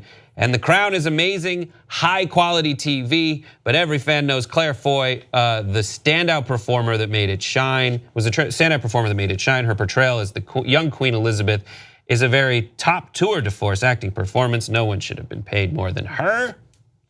So, Brett, I'm a little conflicted about this, I'll tell you why. I'm not, I'm probably with what you're about to say. Okay, so we're nitpicking every single show and movie. And so this person was paid that person was that. But these are case by case. So let me explain it this way. If you're coming out of law school in your first year, basically lawyer, going into the main firms in, pick a city, Seattle, New York, DC, it doesn't matter, right? There's this, and if you're not a lawyer, you probably don't know this, but there's a standard rate that everyone gets. And it might depend on the size of the firm, and it certainly depends on the city that you're in, but it's a standard rate. If for some reason those standard rates were different for men and women, I'd be like, whoa, why? Why would you pay men more? That's crazy, or pay women more. Good luck with that, right? But that doesn't happen, and it shouldn't happen, and it used to happen, but it doesn't happen anymore, largely speaking. But if you found instances of it, you should definitely do something about it, because there's no reason for that. Whereas acting jobs are all case by case. But the reason, Brett, I'm conflicted on the other side is, these are not well-known actors. It's Matt Smith. He was Doctor Who. Okay. And there's a lot of co-productions that happen with the BBC. And so it is more the London-based company. I don't know exactly where this one is, but usually it's like the London-based company that originally financed the project is like, let's look around England and find our favorite actors. And former, Doctor Who is a giant thing, and Clara Foy, they just like found her, not really, but she, everyone who's gotten their first big break has been acting for dozens of years. But he was more expensive. His quote was, in my opinion, no doubt more expensive because he was Doctor Who. Well, see, that's important, and I don't know these particular actors and their background, which goes to the point I was making. They all have a different background, and so they command a different price. Now, but again, but I'll go back to why I'm conflicted on it, not just because I don't happen to know Matt Smith, but because it is happening awfully frequently in Hollywood. And what might be happening is the assumptions that people make about the scale that these actors are getting might be based on stereotypes that are in their subconscious, and they don't even realize it. They think, well, that's a guy that's a lead actor and should be paid a lot. Oh, actress, that's that's easier to find, and they might not realize that they're doing the discrimination. But again, having said that, it is a case-by-case basis. It's not like they're all being hired out of medical school or law school. So with that in mind, what kinds of things can we point to kind of say, well, is progress being made?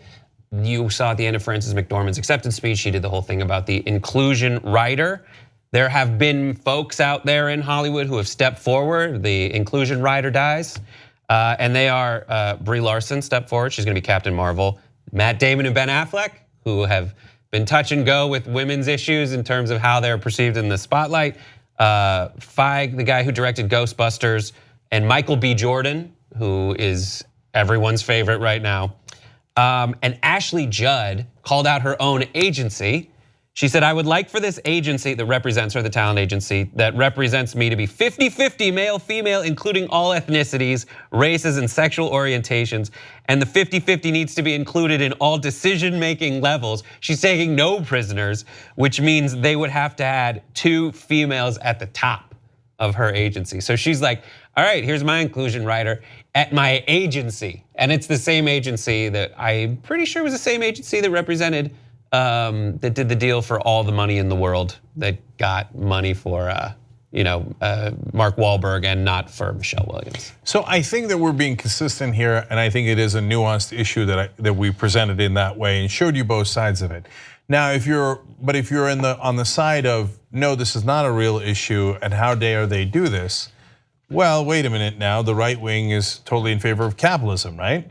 Well, this is capitalism. People with leverage are using that leverage to demand certain things. Now, some people use leverage to demand Bentleys and special colored M&Ms, right?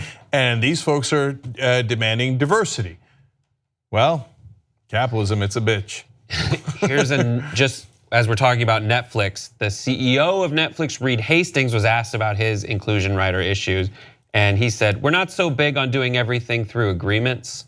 We're trying to do things creatively, whatever that means. But in the meantime, Yahoo reports Netflix's diversity problem extends to its own employees, with no black members on its main board, which has 70-30 gender split in favor of men, and only 4% of the workforce made up of black people. So look, I think the bottom line is we got to get there, and we have to be cognizant of the issues overall. We have to be cognizant of the stereotypes and actions we might take that are both conscious and subconscious. It doesn't mean that every single issue that is pointed out is correct, or that you have to take immediate action in, I don't know, firing half the people on these companies' boards and replacing them with other people. But now the pendulum has swung in terms of leverage, and so people are within their rights to demand that kind of diversity, and let's see where the chips fall. There you go. We got to take a break right now after that story. Yep, we'll be right back.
Back on the Young Turks, Beppa writes in on Twitter, I went over recently to see the Rohingya refugee camps to provide them with clothes and food. The stories will haunt me for the rest of my life.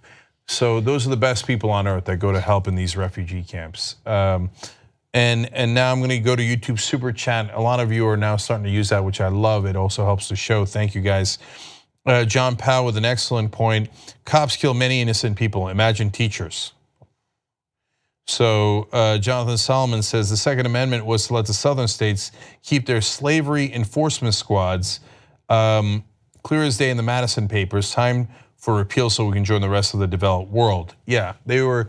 To be fair, they had real militias in the north as well, but in the south they were the slave patrols, and that's why the South pushed for the Second Amendment. That is true. And finally, Rick Ling sends on YouTube Super Chat.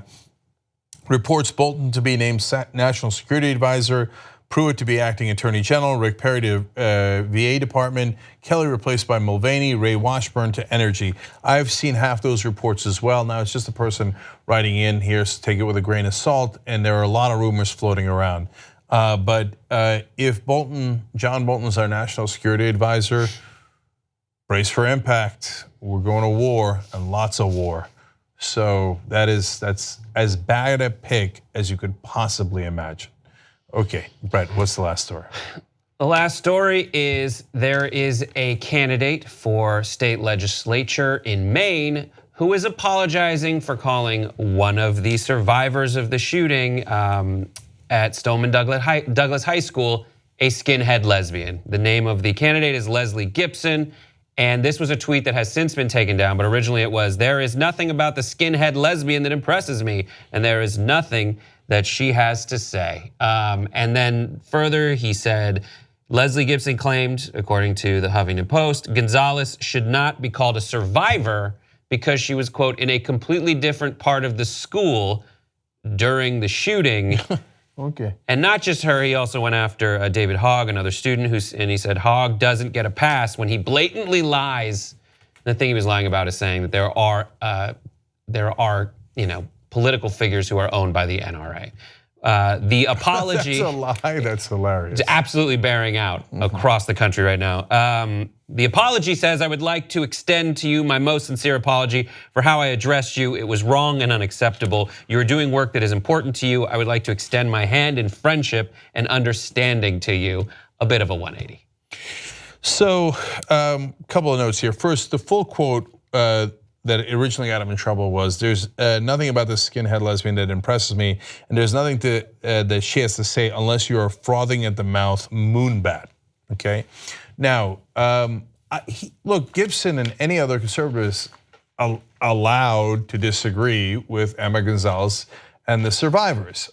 You don't have to have the same position as them on the Second Amendment or gun rights or gun control, but is it too much to ask to respect them after having gone through that experience and say they also have a perspective, a valid perspective, instead of just throwing random insults at them and especially directed at who they are rather than what they think? Also, they're kids. What has happened to people that they're in this bubble, in this case of the NRA, where they feel that it is a good thing to go after children? There was someone in Florida, Representative Elizabeth Porter, when she was arguing against the state law in Florida that increased gun control regulations. She said, we've been told that we need to listen to the children and do what the children ask. She says, do we allow the children to tell us we should pass a law that says no homework? She compared wanting to stay alive, to at least change some gun control regulations, to kids not wanting to do their homework. Like, where do you have to be mentally to get to that place? Well, I know where you have to be. You have to be in a place where you can cash that check from the NRA. And so she claims that the adults are more responsible. Does it look like it? Have the adults stopped the massacres at the schools? No. Columbine was 19 years ago. We've had decades of massacre after massacre overall in the country and particularly in our schools. Newtown, Columbine, this, let alone shooting after shooting that you don't hear about. And so the adults have not solved it, partly because they're corrupt. And so Gibson, if there is a liar in this story, as he ironically accuses her of being a liar, it is the politicians who claim, oh no, the checks that I get from campaign contributors don't affect me at all. How dare you besmirch my adult reputation by saying that I would do something for the money? Yeah, I think you're doing something for the money. And I don't know in Gibson's case if he's taking checks from the NRA or not, but even if he's not, certainly others are. Thousands of politicians across the country are, and that's why they're not doing anything. And it takes apparently kids to call him out on it. Yeah. He's running unopposed. Democrats have till Thursday to come up with a candidate. Independents by June 1st. Get in the race, kick him out of office. All right, we're done, guys. Rebel headquarters with one of the students next. Bye-bye.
All right, welcome to Rebel Headquarters. We got a great show ahead for you guys. We got a 13-year-old who helped lead walkouts in Nebraska. We're going to talk to him in a second. We got a senator on, not a U.S. senator, and I've got notices for you. And first of all, I want you guys to know that we do take your recommendations very, very seriously. We've had a lot of guests on the program because of your recommendations. So email us at rebelhq@tytnetwork.com.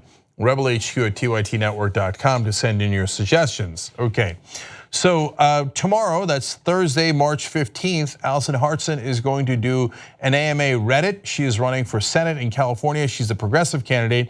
You can tell because the subreddit is Sanders for President. So you get to ask her on her plans of how to defeat Dianne Feinstein, the corporate establishment Democrat who is opposed to Medicare for all. She voted for Bush's tax cuts. Dianne Feinstein is for the death penalty. She's deeply conservative. And first thing I'd ask is, why does California have a senator that conservative? Bit of a softball, but you can ask her anything. I believe that's why it's called an AMA. So Allison Hartson tomorrow at 9 to 11 a.m. Pacific. That means noon to 2 p.m. Eastern. And by the way, if you'd like to volunteer for a progressive candidate like Allison Hartson, who has, by the way, raised more money from small donors than Feinstein or any other Democrat in the race, I believe combined. So her campaign's on fire, but what she needs is volunteers, because we believe in not high-paid consultants, high-paid television ads, but in actual human beings who can go knock on doors, call people. So AllisonHartson.com/now to volunteer for Allison. And she's trying to get to a goal of 2,000 volunteers all over California. So if you're in California, you can do door knocking, that's wonderful. But in order to be a volunteer, you don't have to be in California. You can make phone calls from anywhere in the country. So AllisonHartson.com/now to get involved. It only takes about 15 seconds to sign up, and you'll feel great for helping progressives win and actually having your voice heard and progressives represented in the United States Senate. That would be amazing. So let's go do that now. Okay, so now let me show you, let me go to our next guest. Jaden Speed joins us now. He is the founder of Young Reports, and he's not kidding, he is young.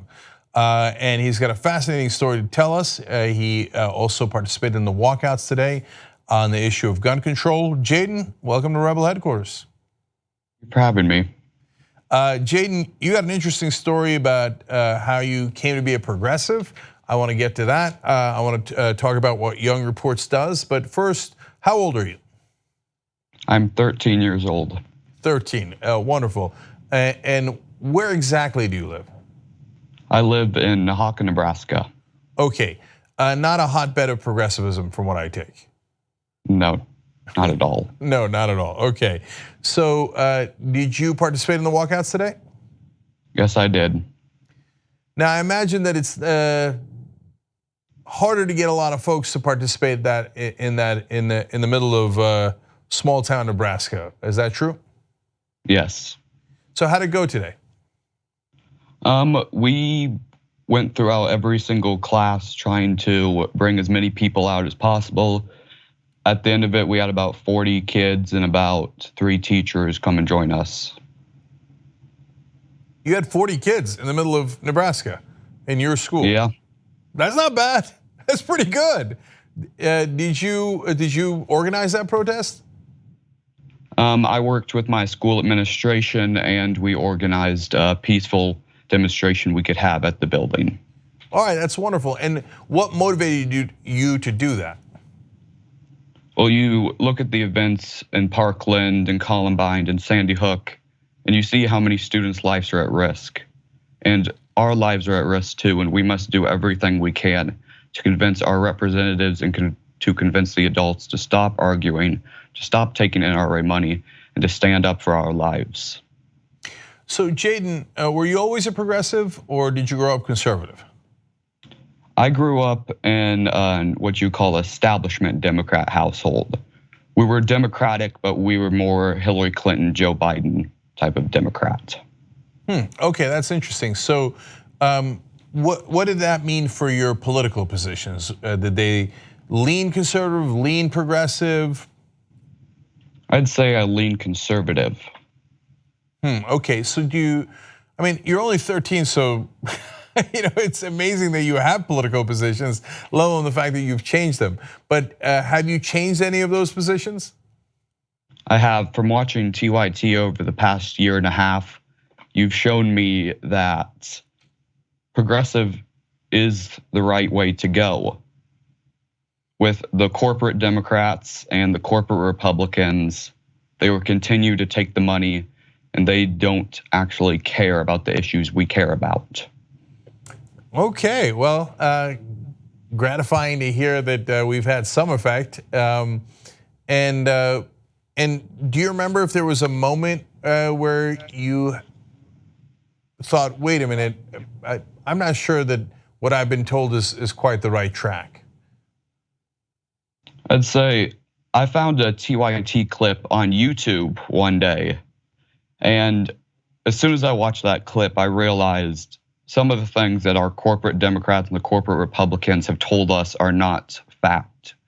They're giving us whatever information they would like and withholding what they don't want us to see. Do you remember what the clip was about? What particular issue? It was right after a police officer shot an unarmed black man. Yeah, look, by the way, Jaden, you appear to be wise beyond your years. It took me a long time to change. I grew up a Republican, and I, for example, on that issue, I thought, why would the cops ever lie about anything? They're here to protect us. That's because I didn't have the perspective of other people in the country who, in some cases, realized they were not there to protect them. They were there to protect other people. And so the fact that that you've accelerated that process is, of course, in my opinion, wonderful. So then tell me about Young Reports. What is that? It's a newspaper and podcast that I run. It was inspired by TYT, and our main goal is to educate and to give the real facts that the mainstream media won't give and that our politicians won't tell us. All right, how much do I love this? Okay, that's fantastic. And how's it going for you? It's been going great. I think about last month we hit 700 readers on our newspaper, and we're around at 200 views on our podcast. Oh man, this is how we do the revolution. So it is. Yeah, look, you're making a difference, and it's just so gratifying to hear, and really appreciate it. So I read up a little bit on your bio. Again, you're an amazing dude that you already have a bio, but so your family has at times been on hard times. Is that right, Jaden? Yes, we've experienced it multiple times where we didn't have the appropriate health care that we would need, or we didn't have the government benefits that we would need, mainly because of the Republicans that control the Nebraska legislature and control Nebraska's representation in the US Senate and the US House of Representatives. And obviously, the value of education was instilled in you because you received the Presidential Academic Excellence Award in the 2016-2017 school year. So, I guess what were those values that you learned that's, have brought you such success? I've always learned to do research before you believe something. If someone tells you something, make sure you do research and you develop an opinion on your own. Don't let someone else tell you what your opinion is. Okay, man, I can't wait for guys like you to run the country. And it looks like you might be on your way. So one more thing for you.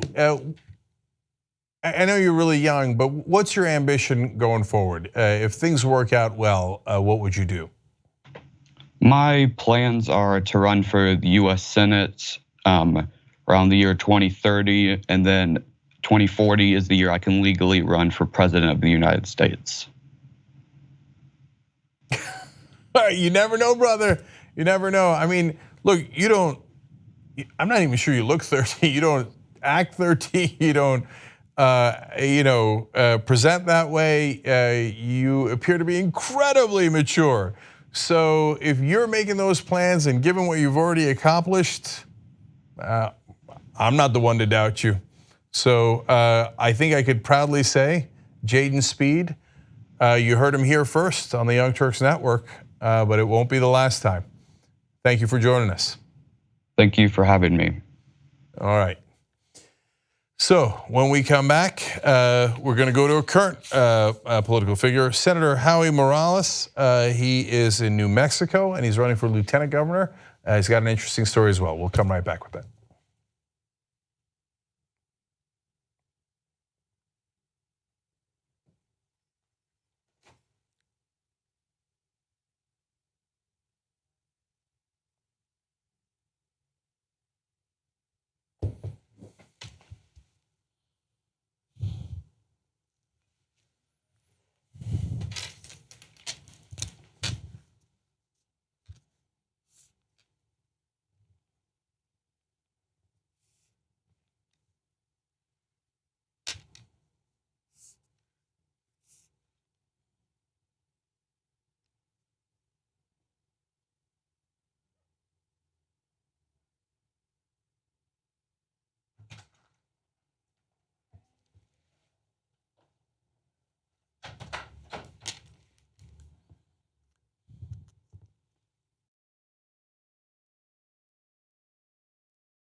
All right, we're back at Rebel headquarters. Let's go straight to our next guest. Now joining me, Senator Howie Morales from the state of New Mexico. He is a state senator there, and he's running for lieutenant governor now. Senator Morales, good to have you on the program. Thank you. Big fan of the network and appreciate this opportunity to be here with you. Oh, I appreciate it. Thank you. So let's talk about the lieutenant governor race. Every state's different. So how does it work in New Mexico? Do you run with a team? Do you run with a governor, or do you run independently? The way it works in New Mexico is in the primary, you will run as an individual. And once the primary is over, you pair up with the governor nominee as well as the lieutenant governor nominee. And you run as a ticket onto the general election in November. Oh, that's interesting. So you're in the primary phase now, right? Correct. And so when is the voting in the primaries? We'll have the primary election is on June 5th. We just recently completed the pre-primary convention, which took place this last weekend. But we had successful results. We came away with 50% of that delegation vote in a 4-person race. Okay, I can do that math pretty quickly. That means you came out ahead of everyone else. Correct. If the rest of them combined for 50% and you got 50 on your own, then you're obviously in pretty good shape to begin with. What do you think separates you from the other Democrats in the race? When you look at experience, I think that's key. As a lieutenant governor, you preside, you're the president of the state senate, and I've served in the Senate for the last 11 years and had a lot of good results.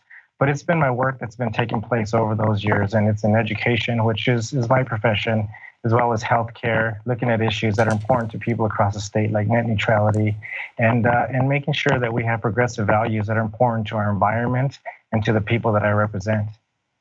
So I see in your bio that you're a New Mexico High School Baseball Coaches Hall of Fame.